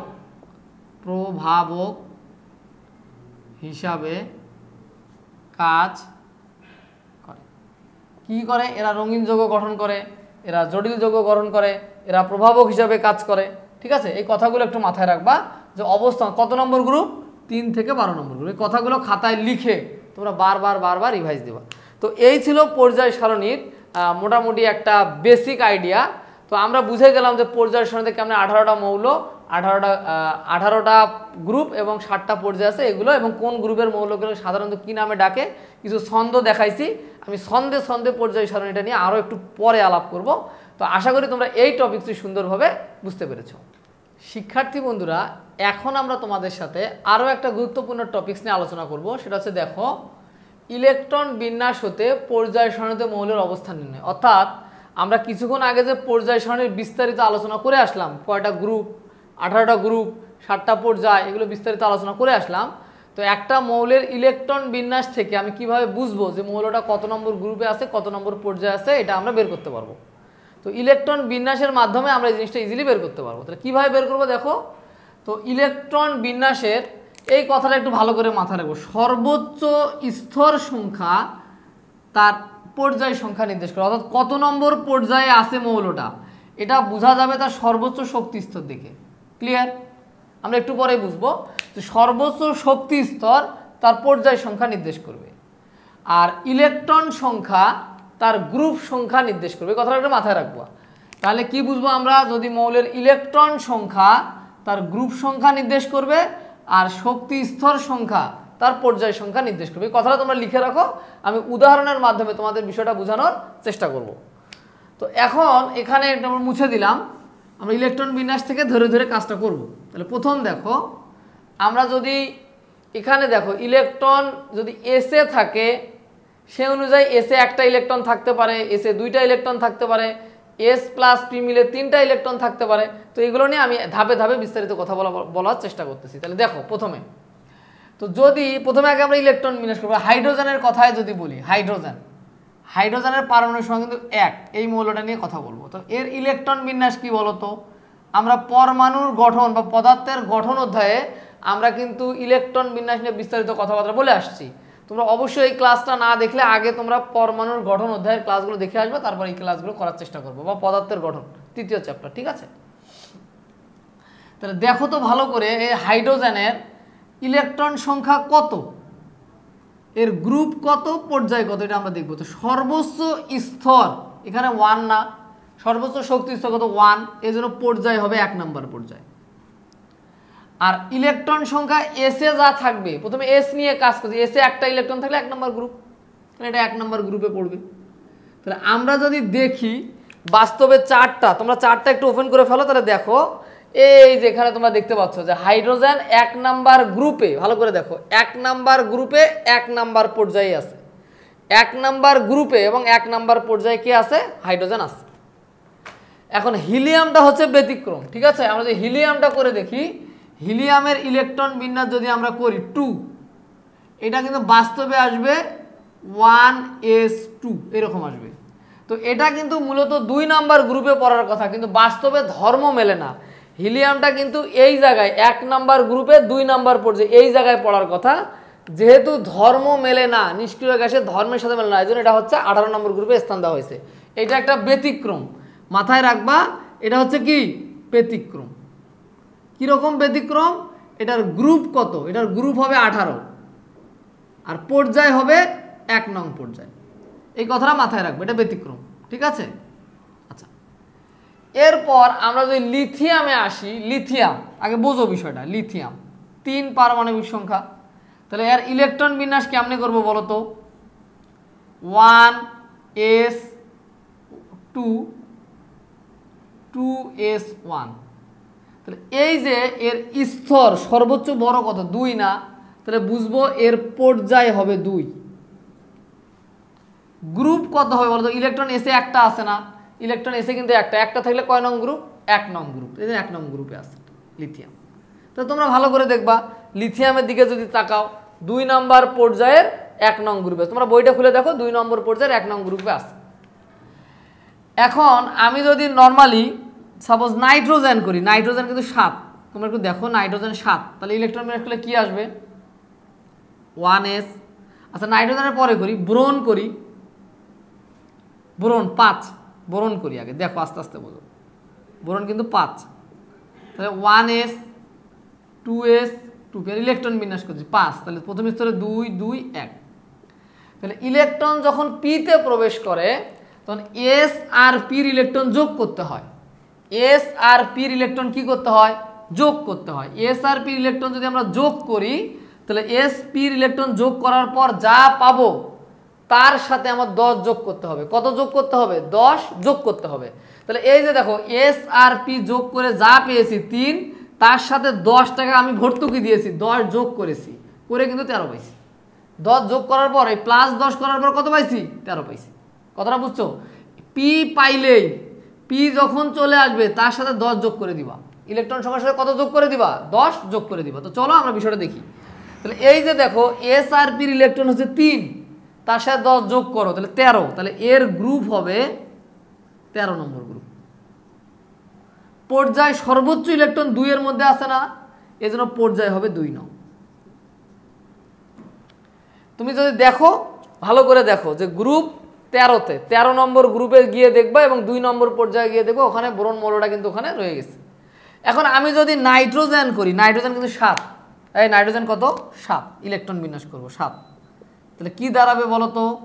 1s 2s 2p 2 2 3 7। তাহলে এস আর পির ইলেকট্রন বিন্যাসগুলো যোগ করো, এস আর পি যোগ করে আসে কত? এসপি যোগ করে আসে 5, তার সাথে 10 যোগ করে দাও, পি পাইলে 10 যোগ করবো, তাহলে আসবে 15 নম্বর। 15, গ্রুপ কত? 15। সর্বোচ্চ স্তর কত? 2 না, এজন্য পর্যায় হবে 2। এটা হচ্ছে 2 নম্বর পর্যায়। আমার কথা বুঝতে পারতেছ? তো আমি আরও কিছু মৌল ইলেকট্রন বিন্যাস তোমাদেরকে দেখাবো, তুমি জাস্ট কিছু ডেমো দেখাচ্ছি, তোমরা প্রত্যেকটা মৌলের ইলেকট্রন বিন্যাস নিজেরা প্র্যাকটিস করার চেষ্টা করবা। তো আমি এরপরে তোমাদের অক্সিজেন দেখাবো, এটা মুছে দিলাম, তোমরা সুন্দর করে উঠায় রাখবো এটা। আমি এখন অক্সিজেন দেখাবো, অক্সিজেন। হ্যাঁ, দেখি আমরা অক্সিজেন। তো চলো দেখি। অক্সিজেন কিন্তু 8। হ্যাঁ, তাহলে কি আসবে? 1s 2s 2p। তোমরাই বলো এবার 2 2 4। তাহলে গ্রুপ কত আসবে বলো তো? গ্রুপ এস আর পি যোগ করে কত পাচ্ছি? 6 না? এস আর পি ইলেকট্রন যোগ করে পাচ্ছি কত? 6। আর এর সাথে 10 যোগ করবা, তাহলে এটা 16 নম্বর গ্রুপে আছে। ভালো করে তাকায় দেখো, এটা 16 নম্বর গ্রুপ। পর্যায়ে কত বলো তো? 2 নং পর্যায়ে আছে অক্সিজেন। এরপর আমাকে যদি বলা হয় সোডিয়াম করেন, সোডিয়াম 11। তার আগে আমি একটু তোমাদের নিয়নটা দেখাই। নিয়ন, নিয়ন 10, এটা একটু দেখাই দিই। নিয়ন 10। হ্যাঁ, 1s 2s 2p। নিয়ন হচ্ছে 10, নিয়ন হচ্ছে 10, পাইছো? sp। এখন এস আর পি ইলেকট্রন যোগ করে দেখো তো, sp ইলেকট্রন যোগ করে কত হচ্ছে? 8 না? তাহলে গ্রুপ হবে 18 নম্বর গ্রুপ। 10 টাকা যোগ করবা, 10 ভর্তুকি দিবা, তাহলে 18 নম্বর গ্রুপ। পর্যায় হচ্ছে 2। তুমি ভালো করে দেখো, 2 নম্বর পর্যায়ে 18 নম্বর গ্রুপে আছে। তুমি ভালো করে দেখো, এটা 18 নম্বর গ্রুপেও আছে, 2 নম্বর কিসে আছে? পর্যায়েও আছে। এরপর আমি যদি সোডিয়াম দেখাই, সোডিয়াম, সোডিয়াম কিন্তু 11। 1s 2s 2p 3s 2 2 6 1। এখন তোমার প্রশ্ন আসতে পারে, এখন কি এসপি যোগ করব? না, এস এর পরে পি পাইলে যোগ করবো। আমরা কিন্তু আপ-বাউন্ড নীতি দিয়ে করছি। কোন নীতি দিয়ে করছি? এটা আপ-বাউন্ড। ইলেকট্রন সমূহ নিম্ন শক্তির স্তর হতে ক্রমান্বয়ে উচ্চ শক্তির স্তরে প্রবেশ করে। এই ইলেকট্রন বিন্যাসটা আমরা কিন্তু পদার্থের গঠন অধ্যায়ে আলোচনা করে আসছি। এস এর পরে যদি পি পাও, সেই পি যোগ করবো। যেহেতু এর এস এর পরে আর পি নাই, তখন শুধু এস নিয়ে আমরা কাজ করব। তখন এ কয় নম্বর গ্রুপে দিব? এর গ্রুপ হবে 1 নম্বর গ্রুপ। আর পর্যায় কত হবে বলো তো? এর সর্বোচ্চ পর্যায় কত আছে? 3। তাহলে 3 নম্বর পর্যায় হবে। শক্তি স্তর 3, এর 3 নম্বর পর্যায়ে হবে সোডিয়াম। ভালো করে তাকায় দেখো, সোডিয়াম আছে 3 নম্বর পর্যায়ের 1 নম্বর গ্রুপে আছে। পক্ষান্তরে আমি যদি এখন কোনো কারণে ফসফরাস করি, ফসফরাস পড়ো, তোমরা প্রত্যেকটা ট্রাই করবা নিজেরা। তাহলে 1s 2s 2p 3s 3p। ভালো করে দেখো, 2 2 6 2 3। তাহলে ফসফরাস কিন্তু 15। তাহলে যদি পি পাইলে আমরা কি করব? এস আর পি ইলেকট্রন যোগ করব 5। 5-এর সাথে 10 যোগ করলে কত আসবে? গ্রুপ কত? 5-এর সাথে যোগ করলে কত আসবে? গ্রুপ কত? 15। আর ইলেকট্রন সংখ্যা, স্তর সংখ্যা সর্বোচ্চ কত আছে বলো তো? এটা গ্রুপ। স্তর সংখ্যা বা পর্যায় সংখ্যা কত? 3। তুমি ভালো করে দেখো, 3 নম্বর পর্যায়ের 15 নম্বর গ্রুপে কিন্তু ফসফরাস রয়ে গেছে। এখন আমি যদি তোমাদের পটাশিয়াম দেখাই, আর্গন দেখাই, আর্গন, আর্গন কি হবে দেখাই? মুছে দেবো? দেই। দেখো, তোমরা এগুলো উঠাই নিবা খাতার মধ্যে, তোমাদের বই ওগুলো পড়ে দেওয়া আছে। 18 নং গ্রুপটা নিয়ে একটা কথা বলবো। 18 আর্গন, আর্গন 18 নিষ্ক্রিয় গ্যাস, তাই তো? 1s 2s 2p 3s 3p। 2 2 6 2 6। S আর পি যোগ করে দেখো তো কত হচ্ছে? 8। তাহলে 18 নম্বর গ্রুপে যাবে। পর্যায় কত নম্বর? সর্বোচ্চ আছে 3, তাহলে 3 নম্বর পর্যায়ে যাবে। তুমি পজিশনে চার্ট মিলাই দেখো, এটা ভালো করে দেখো। আর্গন 3য় পর্যায়ে আছে, 18 নম্বর গ্রুপে আর্গন আছে। এরপর আর্গনের পর আমি যদি পটাশিয়াম বা ক্যালসিয়াম যে কোনো একটা দেখি, পটাশিয়াম 19 যদি দেখি, তাহলে 1s 2s 2p 3s 3p 4s। এই 2 2 6 2 6 1। তাহলে এরপরে কিন্তু পি নাই, এজন্য আর পি নিয়ে কাজ করা যাবে না। এস এর পরে কি থাকতে হবে? পি। তাহলে এটা সর্বোচ্চ পর্যায় কিন্তু 3, সরি সর্বোচ্চ গ্রুপ। গ্রুপ যদি দেখি, তাহলে এস এর পরে পি নাই, তার মানে 1 নম্বর গ্রুপে যাবে। পি যেহেতু নাই, আর পর্যায় সর্বোচ্চ আছে কত? সর্বোচ্চ স্তর কত? 4 না? এই জন্য এটা কত নম্বর পর্যায়ে যাবে? 4 নম্বর পর্যায়ে যাবে। বুঝতে পারছো কথা? ঠিক ক্যালসিয়ামও তাই। ক্যালসিয়াম 20। কিভাবে কাজ করব? 1s 2s 2p 3s 3p 4s 3d। এদিকে বোর্ডে দেখাও সুন্দরভাবে। 2 2 6 2 6 2 ক্যালসিয়াম। তাহলে ক্যালসিয়ামের পর্যায় কত? সর্বোচ্চ পর্যায় হচ্ছে 2 4 4 আছে। গ্রুপ কত? গ্রুপ 2। কেন? কারণ এস এর পরে আর পি নাই, এজন্য 10 যোগ করার দরকার পড়তেছে না। তাহলে 1 থেকে 20টা মৌলের ইলেকট্রন বিন্যাস কিন্তু এই রুলস দিয়ে হয়ে যাবে। এখন আমরা দেখাবো যে 21 থেকে 30 কিভাবে কাজ করবা। তো আমি একটু দেখি, এখানে সুন্দর করে মুছে দেই এটা। হ্যাঁ, 21 থেকে 30। তো এখানে প্রত্যেকটা মৌলের ইলেকট্রন বিন্যাস করলে তোমরা যে জিনিসটা পাবা, এস আর ডি পাবা। কি পাবা বলো তো? এস আর ডি পাবা। এস প্লাস ডি যোগ করে 3 হইলে 3-এর 3 নং গ্রুপ। এস প্লাস ডি যোগ করে 4 হইলে 4 নং গ্রুপ। এস প্লাস ডি যোগ করে 5 হইলে 5 নং গ্রুপ। এস প্লাস ডি যোগ করে 6 হইলে 6 নং গ্রুপ। এস প্লাস ডি যোগ করে 7 হইলে 7 নং গ্রুপ। এস প্লাস ডি যোগ করে 8 হইলে 8 নং গ্রুপ। এস প্লাস ডি যোগ করে 9 হইলে 9 নং গ্রুপ। এস প্লাস ডি যোগ করে 10 হইলে 10 নং গ্রুপ। এস প্লাস ডি যোগ করে 11 হইলে 11 নং গ্রুপ। এস প্লাস ডি যোগ করে 12 হইলে 12 নং গ্রুপ। চলো আমরা এই বিষয়গুলো এখন দেখার চেষ্টা করি। তো আমরা যে স্ক্যান্ডিয়াম থেকে শুরু করি, স্ক্যান্ডিয়াম কিন্তু 21। এই কত? এটা 21। তাহলে কি আসবে? 1s 2s 2p 3s 3p 4s 3d। আমরা আব্বাও নীতি অনুসারে লিখতেছি, তাই তো? প্রথম স্তরে 2টা 21টা আছে, 2টা 6টা 2টা 6টা 2টা, এখানে কিন্তু একটা। তাহলে তুমি আমাকে বলো এস আর ডি যোগ করে 3 হইছে না? ডি যদি পাও তাহলে আর কোনো 10 যোগ করার দরকার নাই, পি পাইলে 10 যোগ করব। তাহলে এটা 3 নং গ্রুপে আছে। পর্যায় কত? সর্বোচ্চ আছে কত? দেখো তো 4 না, এই জন্য 4 নম্বর সর্বোচ্চ স্তর হচ্ছে এটা। তাহলে তুমি যদি দেখো যে স্ক্যান্ডিয়াম মৌলটা 3 নং গ্রুপে আছে, তাহলে 3 নং গ্রুপে আছে এবং চতুর্থ পর্যায়ে আছে। এই মৌলটার নাম স্ক্যান্ডিয়াম। ঠিক আছে, এই মৌলটার নাম কি? স্ক্যান্ডিয়াম। তো এখন আমরা যদি নর্মালি সাপোজ আয়রন করে ফেলি, আয়রন কিন্তু 26, আর ক্রোমিয়াম করে ফেলি, ক্রোমিয়াম 24, এই মৌলটার ইলেকট্রন বিন্যাস আমরা করব। ক্রোমিয়াম 24, তাহলে কি দাঁড়াবে? 1s 2s 2p 3s 3p 4s 3d। তাহলে 2 2 6 2 6 2, এখানে কিন্তু 4 আসে হিসাবে। কিন্তু আমরা জানি যে ক্রোমিয়ামের ইলেকট্রন বিন্যাসে কিছুটা ব্যতিক্রম আছে, তাই না? ডিকে হাফ ফিল করতে হয়। তাহলে এখানে একটা দিয়ে এখানে দিব আমরা 5টা, হাফ ফিল হয়ে গেল। তাই কি ফিল হয়েছে বলো? Half fill. এখন কথা হচ্ছে কি বলো, যে এস আর ডি যোগ করে 6 হয়, এই জন্য 6 নম্বর গ্রুপ। আর সর্বোচ্চ আছে 4 নম্বর স্তর, এই জন্য পর্যায় হচ্ছে 4। তো দেখো তো আমরা মিলাইতে পারি কিনা। ক্রোমিয়াম 6 নং গ্রুপে আছে, এই যে 6 নং গ্রুপে আছে এবং চতুর্থ পর্যায়ে আছে। আমরা যদি কোনো কারণে সাপোজ কপার করে ফেলি, কপার কিন্তু 29, এটাও ব্যতিক্রম ইলেকট্রন বিন্যাস, মাথায় রাখবা। কিভাবে? 1s 2s 2p 3s, এগুলো নিয়ে কিন্তু আমরা কেন হাফ ফিল ফুল ফিল, এগুলো কিন্তু পদার্থের গঠন অধ্যায়ে আমরা বিস্তারিত আলোচনা করছি। 3p 4s 3d। তাহলে দেখো 2 2 6 2 6 2, এটা হচ্ছে তোমার 9। তো আমরা জানি যে 9 রাখা যায় না ডিতে। 9কে কত বানাইতে হয়? 10। এই যে 10 বানাই দিলাম।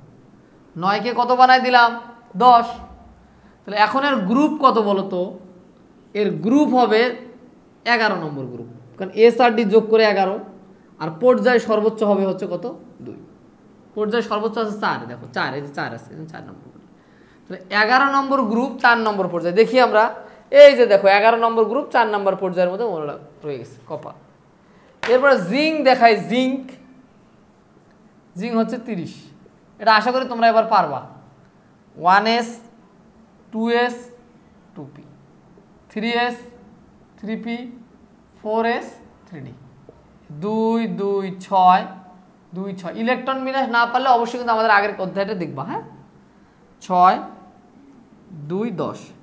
তাহলে এর ইলেকট্রন গ্রুপ কত বলো তো? এর গ্রুপ হচ্ছে 10 আর 2 12, তার মানে 12 নম্বর গ্রুপে পড়বে। আর পর্যায় সর্বোচ্চ আছে 4 নম্বর পর্যায়ে। তুমি যদি এখন মিলাও তাহলে এই যে দেখো 4 নাম্বার পর্যায়ে আছে, 4 নাম্বার পর্যায়ে যে জিঙ্ক আর 12 নম্বর গ্রুপে আছে। তো 1 থেকে 30টা মৌলের ইলেকট্রন বিন্যাস কিভাবে করতে হয় এটা নিয়ে কিন্তু আমি বিস্তারিত আলোচনা করলাম। তো আশা করি তোমরা মৌলের ইলেকট্রন বিন্যাসটা যদি সুন্দরভাবে পারো তাহলে তোমরা অবশ্যই 1 থেকে 30টা মৌলের ইজিলি গ্রুপ পর্যায়ে নির্ণয় করতে পারবা। তো আশা করি তোমরা এই টপিকসটি সুন্দরভাবে বুঝতে পেরেছো। ধন্যবাদ তোমাদের সবাইকে। শিক্ষার্থী বন্ধুরা, এখন আমরা যে বিষয়টা নিয়ে আলোচনা করব সেটা হচ্ছে দেখো পর্যায় সারণীর ব্যতিক্রম একগুলো বিষয় আছে, সেগুলো নিয়ে আমরা কথা বলবো। একটা পর্যায় সারণীতে কী কী ব্যতিক্রম লক্ষ্য করা গেছে সেগুলো। একটা হচ্ছে হাইড্রোজেনের অবস্থান নিয়ে ব্যতিক্রম। কারণ আমরা যদি দেখি হাইড্রোজেনটা আসলে পর্যায় সারণীতে কোথায় আছে বলো তো? হাইড্রোজেন কিন্তু একটা অধাতু। হাইড্রোজেন একটা অধাতু। যদি দেখো এই প্রথম মৌলটার নাম কি? হাইড্রোজেন। হাইড্রোজেন একটা অধাতু হওয়ার পর ক্ষার ধাতুগুলোর সাথে স্থান দেওয়া হয়েছে। কেন? কারণ হাইড্রোজেন অধাতু হওয়ার পরও হাইড্রোজেনের কিছু ক্ষার ধাতুর ন্যায় কিছু বৈশিষ্ট্য আছে। যেমন ক্ষার ধাতুগুলো কি? ক্ষার ধাতুর সরবহিষ্ঠ স্তরে একটা ইলেকট্রন থাকে, হাইড্রোজেনেরও সরবহিষ্ঠ স্তরে কয়টা ইলেকট্রন থাকে? একটা ইলেকট্রন থাকে। ক্ষার ধাতুগুলো সহজে ইলেকট্রন দান করে ধনাত্মক আয়নে পরিণত হতে পারে। হাইড্রোজেনও একটা ইলেকট্রন সহজে দান করে ধনাত্মক আয়নে পরিণত হতে পারে। সেজন্য হাইড্রোজেনকে ক্ষার ধাতুর সাথে স্থান দেওয়া হয়েছে। আবার হাইড্রোজেনের মধ্যে আরও কিছু বৈশিষ্ট্য আছে, অধাতুর ন্যায় কিছু বৈশিষ্ট্য আছে। যেমন ক্লোরিন, ফ্লোরিন, ব্রোমিন, আয়োডিন, অর্থাৎ 17 নম্বর গ্রুপে অবস্থিত মৌলের মতো হাইড্রোজেনের কিছু ধর্ম আছে। হাইড্রোজেন ইলেকট্রন গ্রহণও করতে পারে। হাইড্রোজেন ইলেকট্রন কি করতে পারে? গ্রহণও করে ঋণাত্মক আয়নে পরিণত হতে পারে। যেমন ক্লোরিন, ফ্লোরিন, ব্রোমিন, আয়োডিন 17 নম্বর গ্রুপে যে মৌলগুলো আছে তাদের নাও হাইড্রোজেনের বৈশিষ্ট্য কিছু মিলে যায়। তাহলে হাইড্রোজেনের বৈশিষ্ট্য ক্ষার ধাতুর সাথেও মেলে, আবার 17 নং গ্রুপে অবস্থিত মৌলের ধর্মের সাথেও মেলে।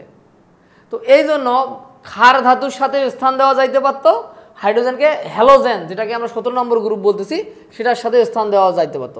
যেহেতু ক্ষার ধাতুর সাথে ধর্ম অনেক বেশি মিলে যায়, এই জন্য হাইড্রোজেন একটা অধাতু হওয়ার পরেও ক্ষার ধাতুর সাথে স্থান দেওয়া হয়েছে। এটা একটা ব্যতিক্রম রুলস যে হাইড্রোজেন একটা অধাতু হওয়ার সত্ত্বেও ক্ষার ধাতুর সাথে স্থান দেওয়া হয়েছে। কেন ক্ষার ধাতুর সাথে স্থান দেওয়া হয়েছে? এই জন্য কারণ ক্ষার ধাতুর কিছু গুণাবলী ওর মাঝখানে আছে, এই জন্য ক্ষার ধাতুর সাথে স্থান দেওয়া হয়েছে। ওর মধ্যে অধাতুর গুণাবলীও আছে, হ্যালোজেনের গুণাবলীও আছে, কিন্তু ক্ষার ধাতুর গুণাবলী বেশি থাকার কারণে ওকে আমরা এই জায়গায় স্থান দিয়েছি। এরপরে হিলিয়ামের অবস্থান নিয়ে কথা। হিলিয়াম, তো হিলিয়াম যদি দেখো, হিলিয়ামের ইলেকট্রন বিন্যাসটি কি বলতো? হিলিয়াম 2 না, 1s2। তার মানে এর গ্রুপ হওয়ার কথা ছিল কত বলতো? এর গ্রুপ হওয়ার কথা ছিল 2, কিন্তু তা না, একে পর্যায়ের সাথে 18 নম্বর গ্রুপে স্থান দিয়ে দেওয়া হয়েছে। গ্রুপ 2-এ হওয়ার কথা ছিল, 2-এ না দিয়ে কোথায় দেওয়া হয়েছে? 18 নম্বর গ্রুপে। কেন? কারণ 2-এ দিলে 2-এ যে মৌলগুলো ধর্ম, এগুলো মৃৎ ক্ষার ধাতু, অর্থাৎ মাটিতে পাওয়া যায় এবং এরা ক্ষার ধাতু উৎপন্ন করতে পারে। তো এদেরকে মৃৎ ক্ষার ধাতু, এখানে যদি আমি হিলিয়ামকে দিতাম 2য় নম্বর গ্রুপে, তাহলে পর্যালোচনের মূল উদ্দেশ্যটা কি হয়ে যায়? নষ্ট হয়ে, ধর্ম মেলে না। এই জন্য যদিও হিসাব মতে এটা কিন্তু এই জায়গায় চলে আসে, 2য় নং গ্রুপে আসে, কিন্তু ধর্ম যেহেতু মেলে না, এই জন্য 18 নম্বর গ্রুপে দেওয়া হয়েছে, হ্যালোজেনের সাথে মিলে দেওয়া। তাহলে এটা একটা পর্যালোচনের ডিস্টার্ব, এটা একটা ডিস্টার্ব। এরপরে ল্যান্থানাইট সিরিজ, অ্যাক্টিনাইট সিরিজ। আমরা জানি যে ল্যান্থানাইট সিরিজ কি, অ্যাক্টিনাইট সিরিজ কি, তাহলে আমরা তো জানি, তাই না? পর্যায় সারণী এইখানে অবস্থিত, 6ষ্ঠ পর্যায়ে 3 নং গ্রুপে অবস্থিত। এটা নিয়ে আমি আগে কথাবার্তা বলছি। পর্যায় সারণী 6ষ্ঠ পর্যায়ে 3 নং গ্রুপে অবস্থিত। ল্যান্থানাম থেকে লুটেসিয়াম পর্যন্ত 15টা মৌল, এগুলো ধর্ম মিলে যায়। এই মৌলগুলোকে যদি চাইতাম আমি এখানে বসাইতে পারতাম, কিন্তু এখানে বসাই দিলে ধর্ম মিলবে, কিন্তু পর্যায় সারণীতে একটা করে ঘর, কয়টা করে মৌলের জন্য? একটা করে মৌলের জন্য। এই জন্য এখানে এটা বসানো যাচ্ছে না। ক্লিয়ার? এই জন্য এটা নিচে যেহেতু দেওয়া আছে ল্যান্থানাইট সিরিজ। আবার অ্যাক্টিনাইট সিরিজটাকে বলতেছি, এটা 7ম পর্যায়ে 3 নং গ্রুপে অবস্থিত মৌল, 7ম পর্যায়ে 3 নং গ্রুপে অবস্থিত মৌল। কিন্তু এদেরও যদি আমি এই জায়গায় দিতাম, 3 নং গ্রুপে দিতাম, তাহলে পর্যায় সারণীর মূল সৌন্দর্যটা কী হয়ে যেত? নষ্ট হয়ে যেত। এই পর্যায় সারণীটাকে সৌন্দর্য ঠিক রাখার জন্য ল্যান্থানাইট সিরিজ এবং অ্যাক্টিনাইট সিরিজকে পর্যায় সারণীর নিচে কী করা হয়েছে? এই যে পর্যায় সারণীর নিচে স্থান দেওয়া হয়েছে। আশা করি তোমরা ব্যাপারটা বুঝতে পারছো যে হাইড্রোজেনের অবস্থান নিয়ে কিছু ব্যতিক্রম আছে, ধাতু অধাতু উভয়ের গুণাবলী আছে। হিলিয়ামের স্থান হয় 2 নম্বর গ্রুপে, দেওয়া হয়েছে কত নম্বর গ্রুপে? 18 নম্বর গ্রুপে। মূলত দেওয়া হয়েছে কত নম্বর গ্রুপে? 18 নম্বর গ্রুপে। তো এটা একটা ডিস্টার্ব। আর ল্যান্থানাইট সিরিজ একটা ডিস্টার্ব, অ্যাক্টিনাইট সিরিজ একটা ডিস্টার্ব। তো এগুলোই ছিল পর্যায় সারণীর ব্যতিক্রম বা আধুনিক পর্যায় সারণীর ত্রুটি। আশা করি তোমরা এই বিষয়গুলো সুন্দর করে বুঝতে পেরেছো। শিক্ষার্থী বন্ধুরা, এখন আমি তোমাদের সাথে যে বিষয়টা নিয়ে আলোচনা করব সেটা হচ্ছে দেখো মৌলের পর্যায়বৃত্ত ধর্ম। এখন মৌলের পর্যায়বৃত্ত ধর্ম জিনিসটা কি সেটা যদি আমরা একটু বুঝতে চাই তো আগে বুঝি কাদেরকে পর্যায়বৃত্ত ধর্ম বলে। একটাকে বলি ধাতব ধর্ম, একটাকে বলি অধাতব ধর্ম, একটা হচ্ছে পরমাণুর আকার বা পরমাণুর ব্যাসার্ধ, আর একটা হচ্ছে দেখো আয়নীকরণ শক্তি, ইলেকট্রন আসক্তি, তড়িৎ ঋণাত্মকতা। অর্থাৎ আমরা যদি দেখি পর্যায় সারণীর বাম থেকে ডানে গেলে কিছু ধর্ম পরিবর্তিত হয়, আবার উপর থেকে নিচে আসলে কিছু ধর্ম পরিবর্তিত হয়। তো এই যে বাম থেকে ডানে যাব, একটা পর্যায়ের বাম থেকে ডানে যাব, তখন কিছু ধর্মের পুনরাবৃত্তি হয় বা কিছু ধর্ম পরিবর্তিত হয়। আবার উপর থেকে নিচে আসলে যে ধর্মগুলো পরিবর্তিত হয় এই ধর্মগুলোকে বলা হচ্ছে পর্যায়বৃত্ত ধর্ম। সেই ধর্মগুলো কি কি দেখো, একটা ধাতব ধর্ম, একটা অধাতব ধর্ম, একটা পরমাণুর আকার বা পরমাণুর ব্যাসার্ধ, একটা হচ্ছে আয়নীকরণ শক্তি, একটা ইলেকট্রন আসক্তি, একটা হচ্ছে তড়িৎ ঋণাত্মকতা। তো এখন আশা করি বুঝতে পারছো বিষয়টা যে পর্যায় সারণী বাম থেকে ডানে যাব অথবা উপর থেকে নিচে আসবো, এই যে ধর্মগুলো পরিবর্তিত হবে, এই জন্য এগুলোকে বলা হচ্ছে কি ধর্ম, পর্যায়বৃত্ত ধর্ম। কি ধর্ম, পর্যায়বৃত্ত ধর্ম। তো চলো এখন আমরা যে বিষয়টা নিয়ে কথা বলবো সেটা হচ্ছে ধাতব ধর্ম নিয়ে। শিক্ষার্থী বন্ধুরা এখন তোমরা দেখো ধাতব ধর্ম। তো ধাতব ধর্ম হচ্ছে দেখো কি বলা আছে বা মেটালিক প্রপার্টিজ যেটাকে আমরা বলতেছি, দেখো যে সকল মৌল এক বা একাধিক ইলেকট্রন ত্যাগ করে ধনাত্মক আয়নে পরিণত হয় তাকে ধাতু বলে। তো আমরা জানি যারা এক বা একাধিক ইলেকট্রন ত্যাগ করে ধনাত্মক আয়নে পরিণত হয় তাদেরকে বলা হয় ধাতু। তার মানে যারা ইলেকট্রন দান করতে পারে তাদেরকে আমরা কি বলি, ধাতু বলি। তো ধাতুর ইলেকট্রন ত্যাগের ধর্মকে ধাতব ধর্ম বলে। অর্থাৎ যে মৌল যত দ্রুত ইলেকট্রন ত্যাগ করতে পারবে বা তার সহজ ইলেকট্রন ত্যাগ করতে পারবে তার ধাতব ধর্ম বেশি। ইলেকট্রন ত্যাগ করা যে ধর্মটা, ধাতুরা ইলেকট্রন ত্যাগ করবে, তাই না? কারা কারা ত্যাগ করে, যাদের লাস্ট স্তরে একটা দুইটা তিনটা ইলেকট্রন থাকে তারাই কিন্তু ইজিলি কি করতে পারে, ইলেকট্রন কি করতে পারে, দান করতে পারে, ইলেকট্রন দান করতে পারে, দান করে। কারা দান করে বলতো, যারা ধাতুর ইলেকট্রন কি করে, দান করে। তো যারা সহজে ইলেকট্রন দান করতে পারবে সেই ধর্মটাকে বলা হচ্ছে ধাতব ধর্ম। তো যাদের লাস্ট স্তরে একটা দুইটা তিনটে, যাদের একটা থাকবে দ্রুত ছাড়তে পারবে, দুইটা থাকলে তুলনামূলক একটু স্লো ছাড়বে, তিনটা থাকলে আর একটু কষ্ট হবে।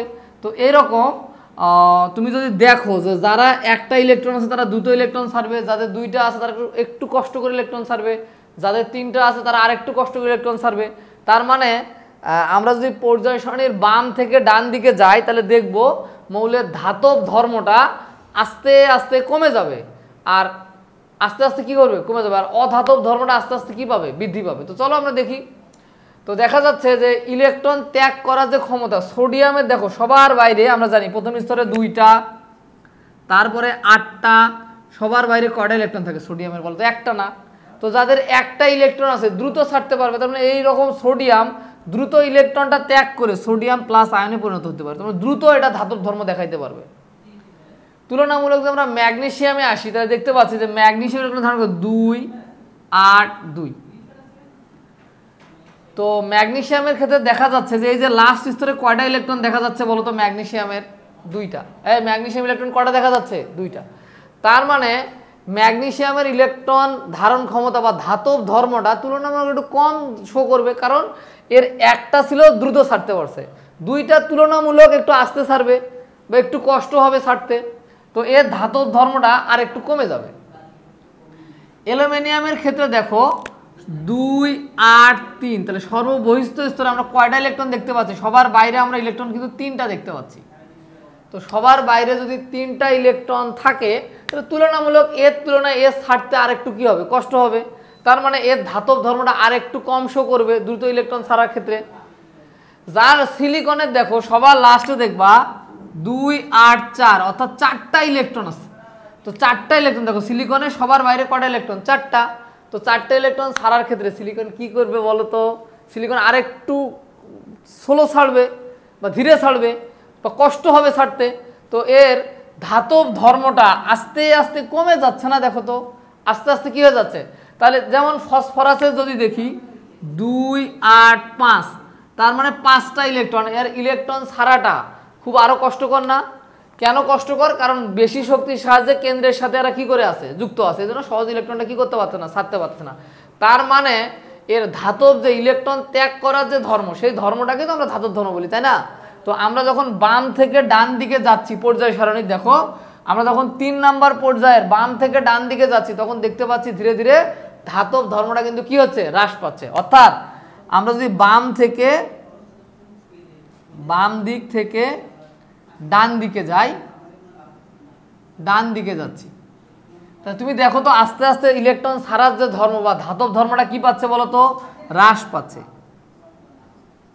ধাতব, কালো কালি দিয়ে লিখি, হ্যাঁ, ইলেকট্রন ছাড়ার যে ধর্ম সেটা হচ্ছে ধাতব ধর্ম। ধাতব ধর্ম হ্রাস পায়। আশা করি তোমরা ব্যাপারটা বুঝছো যে ইলেকট্রন ডান দিক থেকে যখন বাম দিকে যাচ্ছে তখন ইলেকট্রন ত্যাগ করার যে মেন্টালিটি এটা ধীরে ধীরে কিন্তু একটু স্লো হয়ে যাচ্ছে।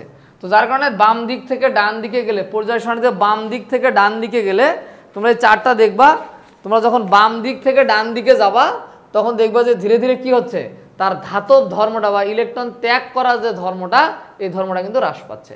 তো ওটাই হচ্ছে ধাতব ধর্ম, যে আমি বাম দিক থেকে ডান দিকে যাব তার ধাতব ধর্মটা আস্তে আস্তে কীভাবে হ্রাস পাবে। তো আশা করি তোমরা বুঝতে পারছো যে বাম থেকে ডান দিকে গেলে কিভাবে মৌলের ধাতব ধর্মটা কি পায়, হ্রাস পায়। এখন আমরা যে ধর্মটা নিয়ে কথা বলবো সেটা হচ্ছে অধাতব ধর্ম। পর্যায়বৃত্ত ধর্মের এখন যে বিষয়টা নিয়ে কথা বলবো সেটা কি, অধাতব ধর্ম। তো দেখো আমরা ধাতব ধর্ম নিয়ে কিছুক্ষণ আগে আলোচনা করে আসছি। তাহলে দেখো যে সকল মৌল এক বা একাধিক ইলেকট্রন গ্রহণ করে ঋণাত্মক আয়নে পরিণত হয় তাকে অধাতু বলে। তাহলে অধাতুর সংজ্ঞাটা যদি আমরা বলি, তাহলে যে সকল মৌল এক বা ইলেকট্রন গ্রহণ করে তাদেরকে বলি আমরা অধাতু।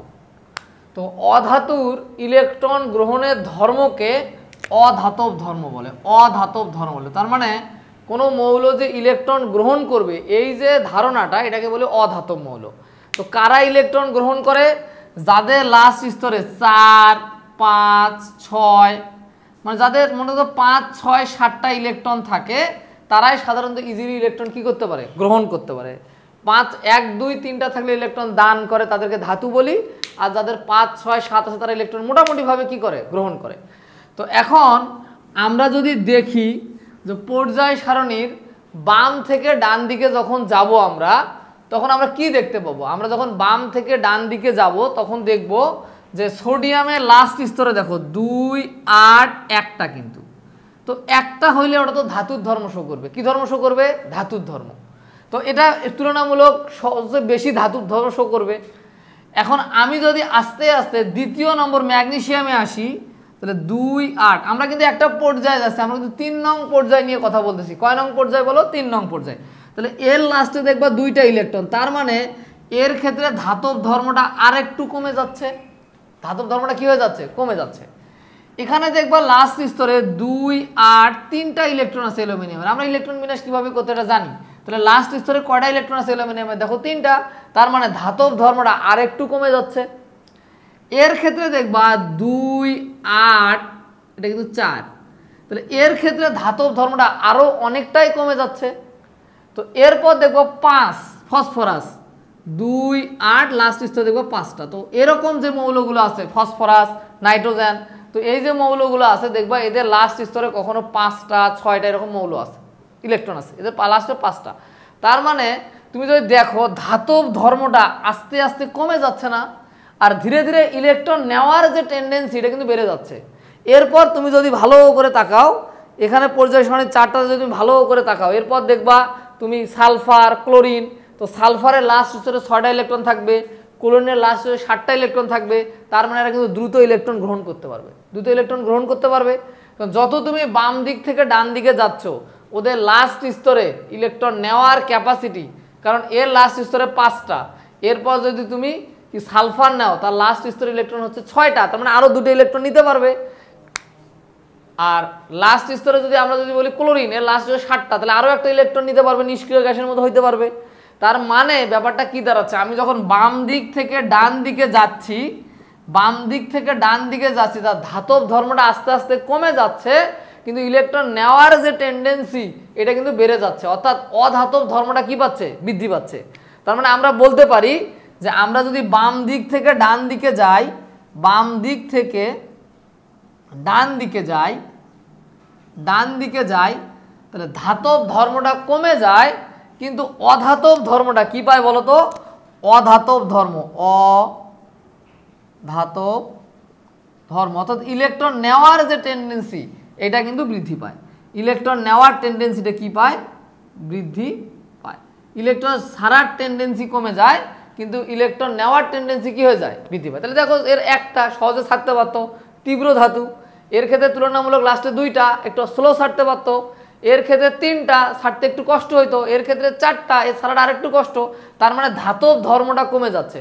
আর যখনই তুমি 5, 6 সালফার পাবা অথবা এর পরের মৌল তোমাদের ক্লোরিন পাবা, তখন দেখবা এদের গ্রহণ করার টেন্ডেন্সিটা কি হয়ে যাচ্ছে? বেড়ে যাচ্ছে। কারণ আমি জানি যাদের লাস্ট স্তরে 5টা, 6টা অথবা 7টা থাকবে তারা ইলেকট্রন দ্রুত কি করতে পারবে? গ্রহণ করতে পারবে। তার মানে ধাতব ধর্মটা কমে যাচ্ছে, অধাতব ধর্মটা কি পাচ্ছে? বৃদ্ধি পাচ্ছে। তো আশা করি তোমরা এই বিষয়টা বুঝতে পারছো। তো আমি যদি পর্যায় সারণী বাম দিক থেকে ডান দিকে যাই, তাহলে ধাতব ধর্মটা কমে যাবে, অধাতব ধর্মটা কি হবে? বৃদ্ধি পাবে। শিক্ষার্থী বন্ধুরা, এখন আমরা তোমাদের সাথে যে ধর্মটা নিয়ে আলোচনা করব সেটা হচ্ছে পরমাণুর আকার বা পারমাণবিক ব্যাসার্ধ। এটা যে একটা পর্যায়বৃত্ত ধর্ম, সেটা কেন পর্যায়বৃত্ত ধর্ম সেটা নিয়ে আলাপ করবো। অর্থাৎ পর্যায়বৃত্ত ধর্ম কি বলেছিলাম? যে বাম দিক থেকে ডান দিকে যাব, ধর্মের কিছু পরিবর্তন হবে, অথবা উপর থেকে নিচের দিকে আসবো, ধর্মের কিছু পরিবর্তন হবে। এটাকে আমরা কি ধর্ম বলি? পর্যায়বৃত্ত ধর্ম। তাহলে পরমাণুর আকার বা পারমাণবিক ব্যাসার্ধটা কেন পর্যায়বৃত্ত ধর্ম সেটা নিয়ে আমরা এখন আলাপ করব। আমি 3 নং গ্রুপে যদি যাই, ধরলাম এটার নাম সোডিয়াম, এই মৌলটা একটা সোডিয়াম মৌল, এইটা পটাশিয়াম, সোডিয়াম, এটা ম্যাগনেসিয়াম, এটা অ্যালুমিনিয়াম, এটা সিলিকন, এটা ফসফরাস। তো আমরা দেখব যে আমি যদি বাম দিক থেকে ডান দিকে যাই একটা পর্যায় সারণীতে, তাহলে তার পারমাণবিক ব্যাসার্ধটা বড় হয় না ছোট হয়, এটা আমরা দেখব কিভাবে। আমরা যদি দেখি যে এর ভিতরে ধনাত্মক পরমাণুর ভিতরে যতটা ইলেকট্রন ততটাই কি থাকে? প্রোটন থাকে। যতটা ইলেকট্রন ততটাই কি থাকে? প্রোটন থাকে। অর্থাৎ এর পারমাণবিক সংখ্যা 11, তার মানে এর ভিতরে 11টা প্লাস আছে। ধরলাম 11টা প্লাস, বাইরে 11টাই মাইনাস, পরস্পরকে আকর্ষণ করতেছে। আচ্ছা, পরবর্তীতে ম্যাগনেসিয়ামের ক্ষেত্রে পারমাণবিক সংখ্যা 12, তার মানে বুঝতে হবে এর মধ্যে 12টা প্লাস। এই ম্যাগনেসিয়ামের কত? প্রোটন সংখ্যা 12। আমি বলি একটু, ম্যাগনেসিয়ামের এর ক্ষেত্রে প্রোটন সংখ্যা হচ্ছে 11, ইলেকট্রন সংখ্যা হচ্ছে 11। সোডিয়ামের এর ক্ষেত্রে প্রোটন সংখ্যা 12, ইলেকট্রন সংখ্যাও 12।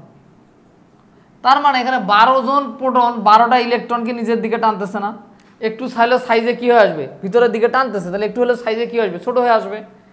এর অ্যালুমিনিয়ামের ক্ষেত্রে পারমাণবিক সংখ্যা 13, তার 13টা ধনাত্মক চার্জ আছে এর ভিতরে, নিউক্লিয়াসে। ঠিক 13টা বাইরে প্রোটন ইলেকট্রনও আছে। তো 13টা প্রোটন ভিতরের দিকে টানতেছে না, মৌলগুলোকে ইলেকট্রনগুলোকে আকর্ষণ করতেছে। তার মানে এর সাইজটা একটু হলেও কী হয়ে আসবে? ছোট হয়ে আসবে। এরপর সিলিকনের কথা যদি বলি, সিলিকনের 14, তার মানে এর প্রোটন সংখ্যা 14 আর ইলেকট্রন সংখ্যা হচ্ছে 14। তার মানে 14টা প্রোটন ভিতরের দিকে প্লাস চার্জ, 14টা ইলেকট্রনকে নিজের দিকে টানতেছে, ভিতরের দিকে টানতেছে, আকর্ষণ করতেছে এরকম কইরা। তার মানে সাইজে একটু হলেও কী হয়ে আসবে? ছোট হয়ে আসবে। 14টা মানুষ ভিতরের দিকে টানতেছে, তার সাইজে কী আসবে? ছোট হয়ে আসবে। ফসফরাসের ক্ষেত্রে আমরা যদি দেখি, তাহলে এর 15টা প্রোটন আছে, আর প্রোটন সংখ্যা কত? 15। তার মানে ইলেকট্রনও 15টা, তার মানে 15টা প্রোটন 15টা ইলেকট্রনকে নিজের দিকে টানতেছে। তার মানে আকারে একটু হলেও কী হয়ে আসবে? আকারে একটু হলেও ওটা ছোট হয়ে আসবে। অর্থাৎ আমি যখন বাম দিক থেকে ডান দিকে যাব, তখন পরমাণুর আকারটা ছোট হয়ে আসবে, কারণ তার ভিতরে যতটা প্রোটন সংখ্যাও বেড়ে যাচ্ছে, বাইরে ইলেকট্রন সংখ্যা বেড়ে যাচ্ছে। অর্থাৎ টানটা বেশি লাগবে ভিতরের দিকে, খেপে যাবে বেশি, চাপে আসবে বেশি। তার মানে বাম দিক থেকে ডান দিকে আমরা যখন যাব, মৌলের পরমাণুর আকারটা কী হয়ে আসবে? কমে আসবে। অর্থাৎ বাম দিক থেকে আমি ডান দিকে যাব, তাহলে কি ঘটনা ঘটবে বলো? পরমাণুর ব্যাসার্ধ বা আকার কমে যাবে, পরমাণুর আকার হ্রাস পাবে। ঠিক আছে, এখন আমরা যদি উপর থেকে নিচে আসি, আমরা যদি 1 নম্বর গ্রুপে দেখি, প্রথমে লিথিয়াম, হাইড্রোজেনের কথা বাদ দাও। হাইড্রোজেনের তো যদি আমি লিখতে পারতাম, হাইড্রোজেনের তুলনায় তোমার লিথিয়ামটা কি একটু বলো তো, বড়। লিথিয়ামের তুলনায় সোডিয়ামটা আর একটু বড়, সোডিয়ামের তুলনায় পটাশিয়ামটা আর একটু বড়। কেন বড় বলো তো? কারণ প্রতিনিয়ত এখানে নতুন নতুন করে একটা করে স্তর যুক্ত হচ্ছে। এই নতুন নতুন একটা করে কি যুক্ত হচ্ছে? ইলেকট্রনের ক্ষেত্রে স্তর যুক্ত হচ্ছে, নতুন একটা স্তর যুক্ত হচ্ছে। অর্থাৎ লিথিয়ামের ক্ষেত্রে 2টা স্তর, এর ক্ষেত্রে 3টা, সোডিয়াম পটাশিয়ামের ক্ষেত্রে কয়টা? 3টা স্তর।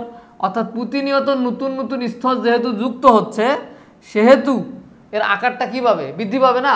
আর এখানে তো নতুন স্তর যুক্ত হচ্ছে না, শুধু ভিতরে প্রোটন বাড়তেছে।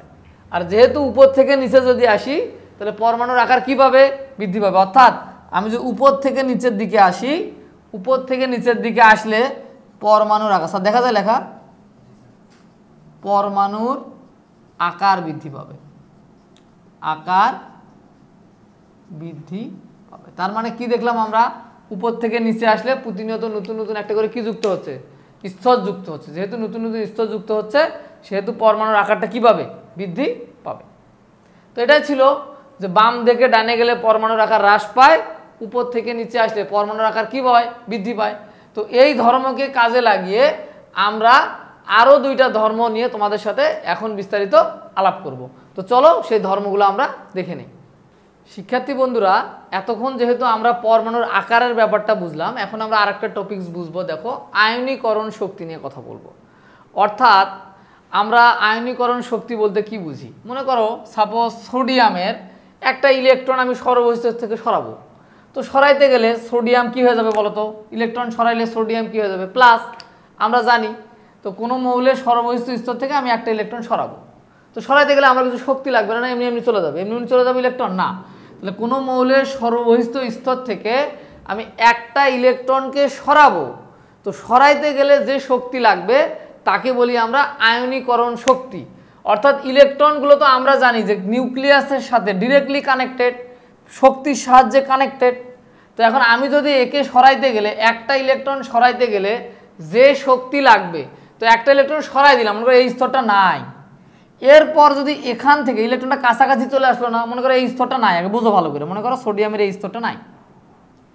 এখন আমি যদি এরপরও আর একটা ইলেকট্রন সরাইতে চাই, তাহলে আগের মতো শক্তি লাগবে না বেশি শক্তি লাগবে বলো তো? বেশি শক্তি লাগবে। কেন বলো তো? কারণ এটা কাছাকাছি চলে আসছে, কারণ এর সাথে এর আকর্ষণটা অনেক বেশি প্রবল, তীব্র। তো এই বন্ধন ছিঁড়ে এর যদি আমি বের করতে চাই, আর একটা ইলেকট্রন সরাইতে চাই, তো সেটাতে অনেক শক্তি লাগবে। তো যার কারণে তাহলে সেটাকে বলবো আমরা দ্বিতীয় আয়নীকরণ শক্তি। অর্থাৎ আমি একটা ধাতুর গা থেকে একটা ইলেকট্রন সরাবো, তো ইলেকট্রন সরাইয়ে তাকে ধনাত্মক আয়নে পরিণত করতে চাই, তো ধনাত্মক আয়নে পরিণত করতে গেলে যে পরিমাণ শক্তি লাগবে তাকে নর্মালি বলি আমরা আয়নীকরণ শক্তি। অর্থাৎ আয়ন বানাইতে যে শক্তি, ধনাত্মক আয়ন বানাইতে যে শক্তি, তাকে বলি আয়নীকরণ শক্তি। কথা বুঝতে পারছো বোধহয় আমার কথা? তো প্রথম আয়নীকরণ শক্তি, একটা ইলেকট্রন সরাইতে গেলে যে শক্তির দরকার তাকে বলি প্রথম আয়নীকরণ শক্তি। 2টা ইলেকট্রন সরাইতে গেলে যে শক্তির দরকার তাকে বলি দ্বিতীয় আয়নীকরণ শক্তি।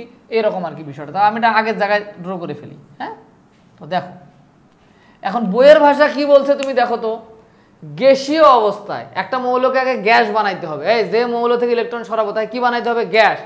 গ্যাসীয় অবস্থায় কোনো মৌলের 1 মোল গ্যাসীয় পরমাণু থেকে 1 মোল ইলেকট্রন অপসারণ করে 1 মোল ধনাত্মক আয়নে পরিণত করতে যে শক্তির প্রয়োজন হয় তাকে ওই মৌলের আয়নীকরণ শক্তি বলে। অর্থাৎ কি দাঁড়াইলো বিষয়টা বলো তো? তো ব্যাপারটা এটাই। তো মৌলটাকে আগে ফার্স্টে গ্যাস বানাইতে হবে। এই মৌলটা কি বানাইতে হবে? গ্যাসীয় অবস্থায় কোনো মৌলের 1 মোল গ্যাসীয়, এখানে একটা পরমাণু নিয়ে কাজ করলে হবে না, কয় মোল পরমাণু নিয়ে কাজ করতে হবে? 1 মোল পরমাণু নিয়ে কাজ করতে হবে, 1 মোল পরমাণু। তার মানে ফার্স্টে কি কাজ? একটা মৌলকে আগে গ্যাস বানাইতে হবে, তারপরে সেই মৌলের কতগুলো পরমাণু নিয়ে কাজ করতে হবে? 1 মোল গ্যাসীয় পরমাণু থেকে কয়টা ইলেকট্রন সরাবা? একটা ইলেকট্রন না, কয় মোল ইলেকট্রন সরাবা? 1 মোল ইলেকট্রন সরাইতে হবে। 1 মোল ইলেকট্রন অপসারণ করে কতটুকু ধনাত্মক আয়নে পরিণত করবা? 1 মোল ধনাত্মক আয়নে পরিণত করবা। মানে কথা ওটাই আমি যেটা বললাম যে কোনো পরমাণুর সর্ববহিস্থ স্তর থেকে আমি একটা ইলেকট্রন সরায় তাকে ধনাত্মক আয়নে পরিণত করতে যে শক্তির প্রয়োজন তাকে বলে আয়নীকরণ শক্তি।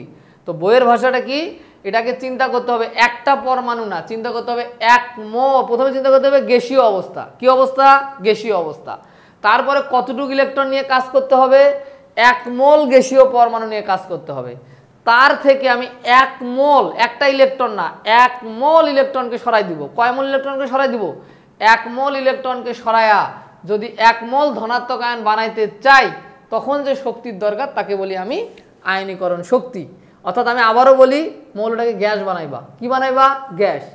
সেই গ্যাস বানানোর পর তার একটা ইলেকট্রন না, 1 মোল ইলেকট্রন তার গা থেকে সরাইতে হবে তোমাকে। সেই 1 মোল গ্যাসীয় পরমাণুর গা থেকে তোমাকে 1 মোল ইলেকট্রন সরাই দিতে হবে। তখন যে শক্তি লাগবে তাকে বলি আয়নীকরণ শক্তি। কি শক্তি? আয়নীকরণ শক্তি। তো আয়নীকরণ শক্তিটাও একটা পর্যায়বৃত্ত ধর্ম। মানে কি? বাম দিক থেকে ডান দিকে গেলে ধর্মের কিছু না কিছু ঘটনা ঘটবে, আবার উপর থেকে নিচে আসলে পর্যায় সারণীতে কিছু না কিছু ঘটনা ঘটবে। সেটা নিয়ে আমরা কথা বলবো, যে আয়নীকরণ শক্তিটা কিভাবে একটা পর্যায়বৃত্ত ধর্ম, সেটা আমরা দেখবো। তাহলে তুমি যদি দেখো, এর সর্ববহিস্থ স্তরে কয়টা ইলেকট্রন বলো তো? একটা। তাহলে এর ইলেকট্রন সরাইতে গেলে এর যে আকার, এর টানের তুলনায় এর টানটা কিন্তু বেশি থাকবে, কারণ এর গায়ে ইলেকট্রন বেশি, আকারটা কাছাকাছি ছোট। আমরা জানি যে বাম দিক থেকে ডান দিকে গেলে, কিছুক্ষণ আগে তো আমরা আলোচনা করলাম যে পরমাণুর আকার কি হয়ে যায়? কমে যায়। অর্থাৎ পরমাণুর আকারের সাথে আয়নীকরণ শক্তির একটা উল্টা সম্পর্ক। অর্থাৎ যে যত ছোট সে তত কাছাকাছি, সেই ইলেকট্রনগুলো তত কেন্দ্রের কাছাকাছি আছে বা নিউক্লিয়াসের কাছাকাছি আছে। যে যত কাছাকাছি আছে সে তত বেশি শক্তি দ্বারা আকর্ষিত হচ্ছে ভিতরের দিকে। তো তাকে যদি তুমি সরাইতে চাও, তাহলে শক্তির পরিমাণটা কি লাগবে? বেশি লাগবে না? তার মানে পরমাণুর আকারের সাথে আয়নীকরণ শক্তির একটা উল্টা সম্পর্ক আছে। কি সম্পর্ক? তাহলে আমি যদি বাম দিক থেকে ডান দিকে যাই, তাহলে পরমাণুর আকার যখন কমে যাবে, কিন্তু আয়ন বানাইতে গেলে শক্তির পরিমাণটা কি লাগবে? বেশি লাগবে। কেন লাগবে? কারণ ইলেকট্রনগুলো বেশি শক্তির সাহায্যে ভিতরে আটকে আছে। এখন একে যদি সরাইতে চাই, তাহলে বেশি পরিমাণ শক্তির দরকার। বুঝছো? তাহলে আমি যদি বাম দিক থেকে ডান দিকে যাই, পরমাণুর আকার কিন্তু কমে আসে।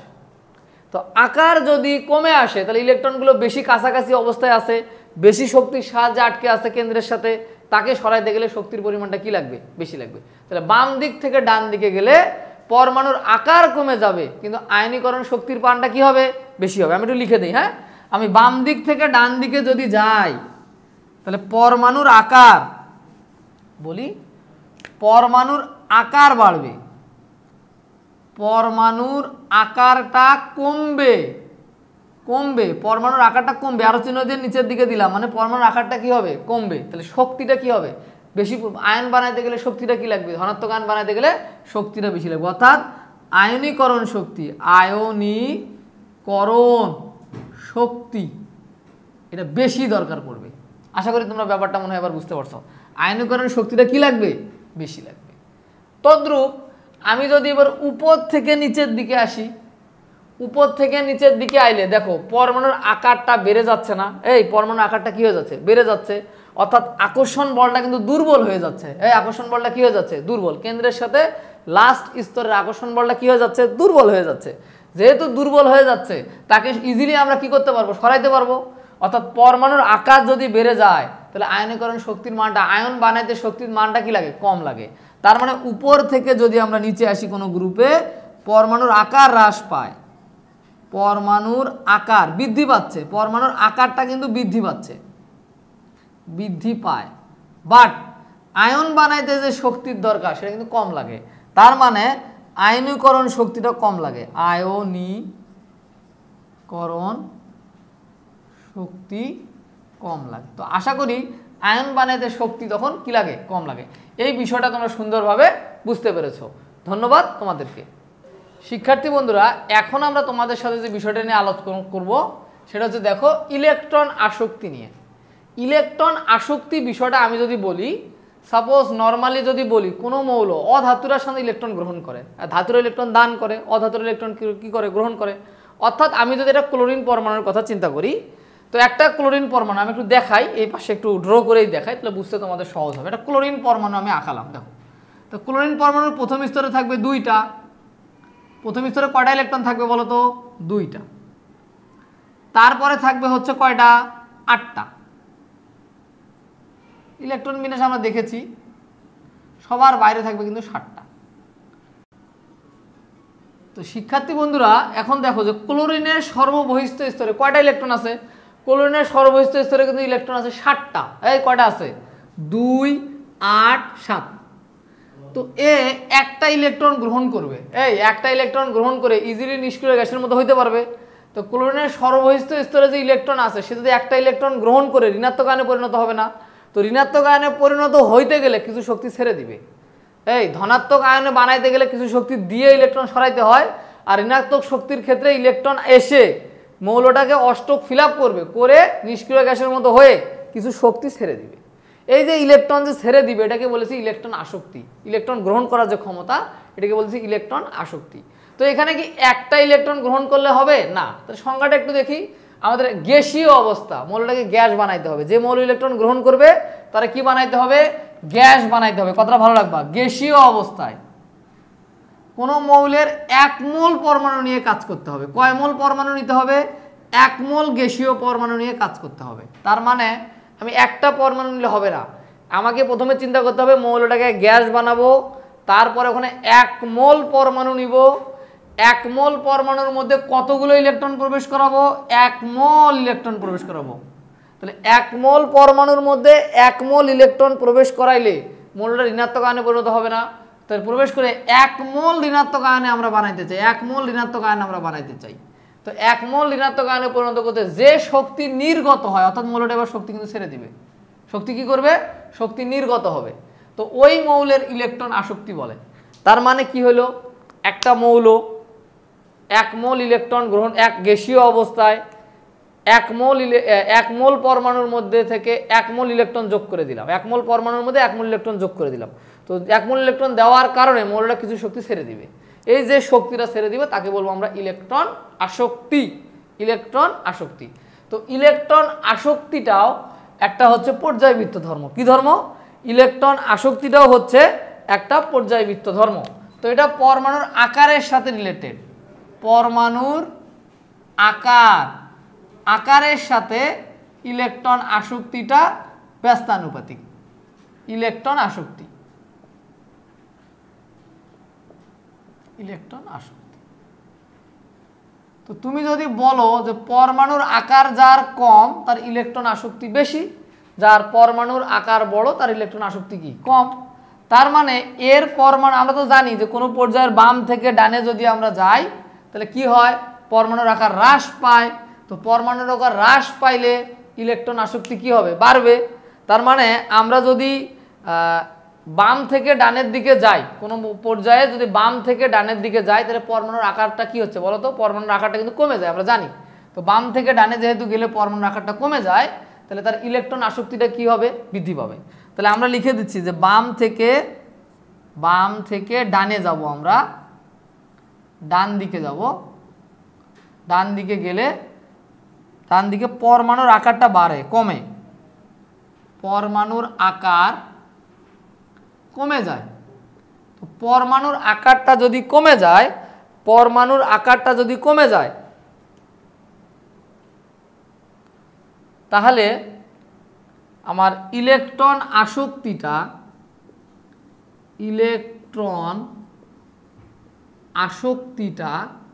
বেড়ে যাবে। ইলেকট্রন আসক্তি কি হয়ে যাবে? বেড়ে যাবে, পরমাণুর আকারের সাথে কানেক্টেড।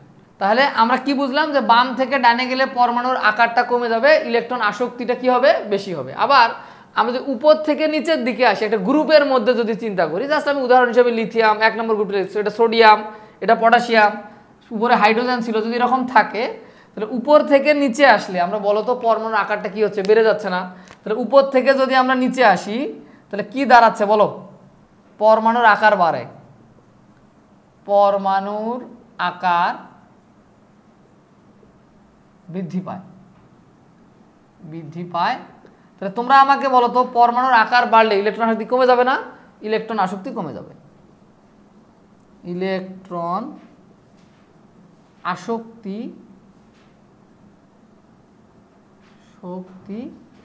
কমে যাবে। তো আশা করি তোমরা বুঝতে পারছো যে উপর থেকে যদি নিচের দিকে আসি তাহলে পরমাণুর আকার বাড়লে ইলেকট্রন আসক্তি কমে যায়, আবার বাম থেকে ডানে গেলে পরমাণুর আকারটা কমে যায়, আমরা জানি। তাহলে ইলেকট্রন আসক্তিটা বৃদ্ধি পায়। তো এটা একটা পর্যায়বৃত্ত ধর্ম। বাম থেকে ডানে গেলে কিছু চেঞ্জ হচ্ছে, উপর থেকে নিচে আসলে কিছু চেঞ্জ হচ্ছে। তো আশা করি তোমরা ইলেকট্রন আসক্তির টপিকসটা সুন্দরভাবে বুঝতে পেরেছো। শিক্ষার্থী বন্ধুরা, এখন আমরা তোমাদের সাথে মৌলের পর্যায়বৃত্ত ধর্মের তড়িৎ ঋণাত্মকতা নিয়ে কথা বলবো। তো তড়িৎ ঋণাত্মকতাটা জিনিসটা কি? তো যখন দুইটা অণু গঠন করা হয় সমযোজী যৌগের ক্ষেত্রে ইলেকট্রন শেয়ার করে, তাই তো আমরা জানি, তাই না? ইলেকট্রন শেয়ার করে। তো শেয়ারকৃত ইলেকট্রনগুলো কোনো মৌল যে নিজের দিকে টেনে নেয় কীরকম, আমি একটু যদি ব্যাখ্যা দেই। মনে করো সাপোজ আমি একটা এখানে ক্লোরিন আঁকবো, ক্লোরিন, হ্যাঁ, তো ক্লোরিন আঁকলাম। আমি HCl একটা যৌগ গঠন করব, HCl, এই যৌগটার কথা বলতে যাচ্ছি।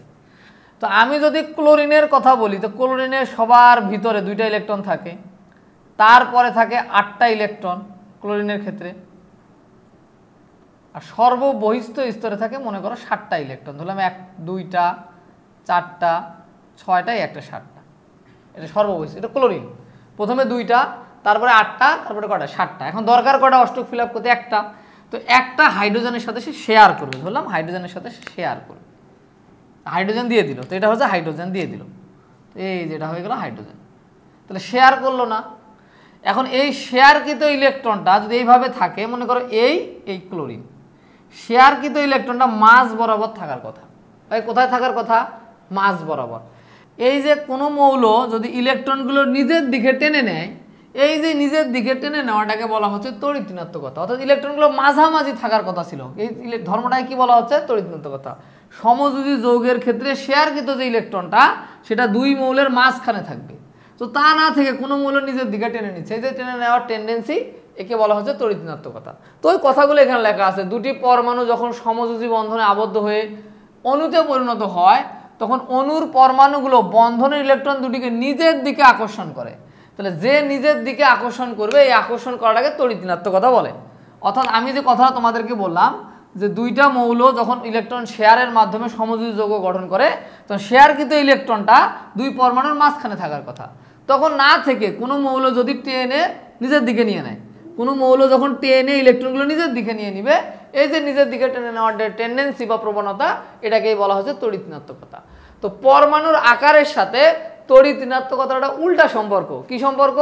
উল্টা সম্পর্ক। যার পরমাণুর আকারটা বড় তার তড়িৎ ঋণাত্মকতা কম, যার পরমাণুর আকারটা ছোট তার তড়িৎ ঋণাত্মকতার মান কি? বেশি। তার মানে আমরা যদি বাম দিক থেকে ডান দিকে যাই, তাহলে আমরা কি দেখতে পাই? পরমাণুর আকারটা ছোট হয়ে আসে না?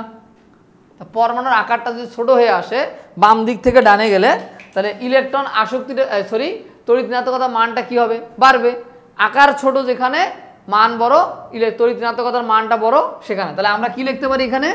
এখানে লিখতে পারি যে বাম দিক থেকে যদি আমরা ডান দিকে যাই, বাম দিক থেকে আমি যদি এবার ডান দিকে যাই, তাহলে পরমাণুর আকার কিন্তু বাড়ে। পরমাণুর আকার বাড়ে না কমে? বলো। পরমাণুর আকার কিন্তু হ্রাস পায়। এই বলো, কি পায়? হ্রাস পায়, কমে। এই যে নিচের দিকে আরো চিহ্ন, মানে কমে গেল। তাহলে যত কমবে তার তড়িৎ ঋণাত্মকতার মানটা কি হবে? বাড়বে। তাহলে তড়িৎ ঋণাত্মকতার মানটা অবশ্যই কি হবে? বাড়বে। তো এটাই ছিল তোমাদের যে বাম থেকে ডানে গেলে পরমাণুর আকারটা বাড়ে কিন্তু আকারটা কমে, পরমাণুর আকারটা ছোট হয়ে আসে, কিন্তু তড়িৎ ঋণাত্মকতার মানটা কি হয়? বাড়ে। তো আশা করি তোমরা এই টপিকস থেকে সুন্দরভাবে বুঝতে পেরেছো যে মৌলের পর্যায়বৃত্ত ধর্ম কি, এবং মৌলের পর্যায়বৃত্ত ধর্ম ধাতব ধর্ম কি, অধাতব ধর্ম কি, তারপরে হচ্ছে তোমার আয়নীকরণ শক্তি কি, পরমাণুর আকার কি, তড়িৎ ঋণাত্মকতা কি, এই বিষয়গুলো সুন্দরভাবে বুঝতে পেরেছো। শিক্ষার্থী বন্ধুরা, এখন আমরা তোমাদের সাথে আরও একটা টপিকস নিয়ে আলোচনা করব। তো দেখো, পর্যায় সারণীর একই গ্রুপের মৌলগুলো দ্বারা গঠিত যৌগের বিক্রিয়া, এটা আমরা দেখব। ঠিক আছে? তো এখন প্রশ্ন হচ্ছে, আমি যদি 17 নং গ্রুপ, তোমাদের বইয়ে যে জিনিসটা কনসিডার করা হয়েছে 17 নং গ্রুপ, আমি চাইলে আরও অন্য গ্রুপ দিয়ে দেখাইতে পারি। তো তোমাদের বইয়ের যে বিষয়টা আছে এটা নিয়ে একটু কথা বলি। মনে করো 17 নং গ্রুপটা তোমরা যদি দেখো, এখানে আছে ফ্লোরিন, ক্লোরিন, ব্রোমিন, আয়োডিন, এই মৌলগুলো আছে। তো এখন আমি যদি প্রত্যেকটার সাথে হাইড্রোজেন গ্যাসের বিক্রিয়া করি, আগে বোঝার চেষ্টা করো। প্রথমে বিক্রিয়া করালাম hydrogen gas plus fluorine gas 17 নং গ্রুপে, তাহলে এটা কি তৈরি করবে? এটা হাইড্রোজেন ফ্লোরাইড গ্যাস তৈরি করবে। এটা গ্যাস তৈরি করতেছে, এটাও গ্যাস, এটাও গ্যাস। আমি যদি এখন এখানে হাইড্রোজেনের সাথে ক্লোরিন গ্যাস লাগাই দিই, তাহলে এটা হাইড্রোক্লোরিকের গ্যাস তৈরি করবে, গ্যাস।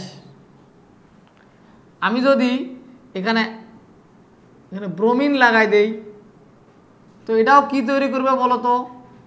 হাইড্রোব্রোমিক গ্যাস তৈরি করবে, হাইড্রোব্রোমিক গ্যাস তৈরি করবে। ঠিক আছে? এখন আমি যদি এখানে আয়োডিন লাগাই দেই, আয়োডিন লাগাই দেই, তাহলে এটাও হাইড্রো আয়োডিক গ্যাস উৎপন্ন করবে, গ্যাস। ক্লিয়ার? এটা গ্যাস। এখন আমি যদি চাই এই গ্যাসগুলোর সাথে আমি যদি জলীয় বাষ্প যুক্ত করতে পারি, পানি যুক্ত করতে পারি, তাহলে এগুলো লিকুইড বা তরল অ্যাসিডে পরিণত হবে। কিসে পরিণত হবে? অ্যাসিডে। তাহলে একই গ্রুপের মৌল না এরা কিন্তু একই গ্রুপের মৌল, 17 নং গ্রুপের মৌল, একই গ্রুপের মৌল, এরা 17 নং গ্রুপের মৌল। তো এরা প্রত্যেকে হাইড্রোজেন গ্যাসের সাথে বিক্রিয়া করে একটা গ্যাস তৈরি করতেছে, আর একটা গ্যাস তৈরি করতেছে। তো এখন এই হাইড্রোফ্লোরিক গ্যাসকে আমি যদি পানির সাথে বিক্রিয়া করাই, হাইড্রোক্লোরিক গ্যাসকে আমি যদি পানির সাথে বিক্রিয়া করি, তাহলে আমি পাবো হাইড্রোফ্লোরিক, কি পাবো বলতো? হাইড্রোফ্লোরিকের জলীয় দ্রবণ পাবো, একুয়াস মানে জলীয় পাবো। মানে গ্যাসের সাথে পানি দিলে কি পাবো? জলীয় অংশ পাবো। আমি যদি পক্ষান্তরে হাইড্রোক্লোরিক গ্যাসের সাথে পানি লাগাই দিই, পানি তো লিকুইড, তাই না? এল দ্বারা লিকুইড বোঝাচ্ছে, তাহলে এটা কি পাবো? আমি হাইড্রোক্লোরিকের লিকুইড অবস্থা বা একুয়াস অবস্থা পাবো। একুয়াস মানে জলীয়, হ্যাঁ, একুয়াস মানে কি? জলীয়। আমরা জলীয় কন্ডিশন পাবো। তো আমরা যদি হাইড্রোব্রোমিকের সাথে, এই যে হাইড্রোব্রোমিক গ্যাসের সাথে আমি যদি আরও পানি যুক্ত করে দেই বা জলীয় বাষ্প যুক্ত করে দেই, তাহলে আমি ফাইনালি কি পাবো বলতো? আমি কিন্তু ফাইনালি হাইড্রোব্রোমিক অ্যাসিড পাবো, যেটাকে একুয়াস বলতেছি। একুয়াস মানে জলীয় অ্যাসিড পাবো। পক্ষান্তরে আমি যদি কোনো কারণে হাইড্রো আয়োডিক অ্যাসিডের সাথে আমি যদি জলীয় বাষ্প লাগাই দেই, লিকুইড করে দেই, তাহলে আমি যেটা পাবো, আমি হাইড্রো আয়োডিক অ্যাসিড পাবো, বা কি পাবো? এটা একুয়াস ফরম্যাট পাবো। এটা অ্যাসিড ফরম্যাটে চলে আসছে। এগুলো এখন অ্যাসিড, এগুলো এখন কি বলো? অ্যাসিড। আর এগুলো কি হয়ে গেছে? গ্যাস। ক্লিয়ার? আচ্ছা, এখন এই যে অ্যাসিডটা পাইলাম, এই অ্যাসিডটা আবার কি করবে বলো তো? অ্যাসিডটা যদি ধাতব কার্বনেট পায়, সাপোজ আমি ক্যালসিয়াম কার্বনেট পাইলাম, এর সাথে হাইড্রোফ্লোরিক অ্যাসিডের বিক্রিয়া লিখতে পারবো। এটা কিন্তু এখন অ্যাসিড অবস্থায় আছে, একুয়াস ফরম্যাটে আছে, হ্যাঁ। এদের বিক্রিয়া করাচ্ছি। আমি যদি কখনো ক্যালসিয়াম কার্বনেটের সাথে বা ধাতব কার্বনেটের সাথে হাইড্রোক্লোরিক অ্যাসিডের বিক্রিয়া করাইতে পারবো। আমি যদি ক্যালসিয়াম কার্বনেটের সাথে কোনো কারণে হাইড্রোব্রোমিক অ্যাসিডের বিক্রিয়া করাইতে পারবো। আমি যদি ক্যালসিয়াম কার্বনেটের সাথে আমি যদি চাই হাইড্রো আয়োডিক অ্যাসিডেরও কী করতে পারবো? বিক্রিয়া করাইতে পারবো। তো এইখানে সমতা করার জন্য অনেক সময় তোমাদের বইয়ে 2 দেওয়া আছে। তো তোমরা একটা কথা মাথায় রাখবা, আমরা যদি কখনো তোমাদের হচ্ছে তীর চিহ্ন দেই, তখন সমতাকরণের দরকার পড়ে না। তীর চিহ্ন দিলে সমতাকরণ করার দরকার পড়ে না, তবে করলেও কোনো ভুল নাই। যদি সমান চিহ্ন দেই, তাহলে অবশ্যই কী করতে হবে? সমতাকরণ করতে হবে। তীর চিহ্ন দিলে সমতাকরণ না করলেও চলবে। তো এখন দেখো এটা কি উৎপন্ন করবে? এর মাথা, এর লেজ, তাহলে ক্যালসিয়াম ফ্লোরাইড, ক্যালসিয়ামের যোজনী 2, সেজন্য 2 চলে আসছে। আর হাইড্রোজেন আর কার্বনেট এই দুটো বিক্রিয়া করে উৎপন্ন করবে কার্বনিক অ্যাসিড। কি অ্যাসিড? কার্বনিক অ্যাসিড, যেটা ভেঙে কি উৎপন্ন হবে? পানি এবং কার্বন ডাইঅক্সাইড গ্যাস উৎপন্ন হবে। তার মানে প্রতি ক্ষেত্রে আমরা পানি পাবো আর কার্বন ডাইঅক্সাইড গ্যাস পাবো। এইখানেও এর মাথা, এর লেজ, তাহলে উৎপন্ন হবে ক্যালসিয়াম ক্লোরাইড, এর ক্যালসিয়ামের যোজনী 2, সেজন্য 2 দিছি। আর ক্লোরিনের যোজনী 1, এই জন্য লেখার দরকার নাই। আর এই হাইড্রোজেন আর কার্বনেট, তাহলে উৎপন্ন হবে কার্বনিক অ্যাসিড, যেটা ভেঙে কিছুক্ষণ পর উৎপন্ন হবে পানি এবং কার্বন ডাইঅক্সাইড গ্যাস। এইখানেও তাই, ক্যালসিয়াম ব্রোমাইড প্লাস পানি প্লাস কার্বন ডাইঅক্সাইড হবে। এইখানে কি হবে? এর মাথা, এর লেজ, এখানেও তাই হয়েছে, এর মাথা, এর লেজ, তাহলে ক্যালসিয়াম আয়োডাইড, ক্যালসিয়ামের যোজনী 2, তাই এটা 2 আসছে। আর হাইড্রোজেন আর কার্বনেট মিললে কি উৎপন্ন হবে? কার্বনিক অ্যাসিড, যেটা ভেঙে কি উৎপন্ন হবে? পানি এবং কার্বন ডাইঅক্সাইড। তো একই গ্রুপের মৌলগুলো একই বিক্রিয়া দিচ্ছে না বলো তো? একই কিন্তু বিক্রিয়া দিচ্ছে। এখন আমি যদি চাই এখানে ম্যাগনেসিয়াম কার্বনেট দিব, তারপরেও কিন্তু শুধু জাস্ট এখানে কি যৌগগুলো তৈরি হবে? ম্যাগনেসিয়াম তৈরি হবে। তার মানে আমরা যদি দ্বিতীয় নম্বর যে গ্রুপ ক্যালসিয়াম ম্যাগনেসিয়াম যে গ্রুপটা আছে, এই দ্বিতীয় গ্রুপের মৌলগুলোকেও যদি এখানে বসাই দেই, তাদের কার্বনেট দিয়েও আমি যদি বিক্রিয়া করি, তাও এটাই উৎপন্ন হবে, লবণ পানি এবং কি উৎপন্ন হবে? কার্বনেট। সাপোজ আমি যদি ম্যাগনেসিয়াম কার্বনেট এখানে দিয়ে দিই ক্যালসিয়াম কার্বনেট জায়গায়, তার সাথে যদি আমি হাইড্রোফ্লোরিক অ্যাসিড দিই তাহলে কি ঘটবে? সেম ঘটনাই ঘটবে। ম্যাগনেসিয়াম ফ্লোরাইড হবে, পানি হবে আর কার্বন ডাইঅক্সাইড। তো আমরা 2 নং গ্রুপের মৌলগুলো ব্যবহার করে তাদের যদি কার্বনেট এখানে বসাই দেই তারপরে একই ধরনের বিক্রিয়া দিবে। তো আশা করি তোমরা এই বিষয়ের মাধ্যমে বুঝতে পারছো যে পর্যায়সারণীতে একই গ্রুপের মৌলগুলো একই ধর্ম প্রদর্শন করে, অর্থাৎ একই জাতীয় বিক্রিয়া দেয়। তো আশা করি তোমরা এই টপিক্সের মাধ্যমে পর্যায় সারণী সম্পর্কে একটা বেসিক আইডিয়া পাইছো। আমরা পরবর্তী ক্লাসে পর্যায় সারণীর সিকিউ সমাধান, এমসিকিউ সমাধান এবং গুরুত্বপূর্ণ টপিকসগুলো নিয়ে আরও সুন্দরভাবে আলোচনা করব। ধন্যবাদ তোমাদের সবাইকে। আল্লাহ হাফেজ।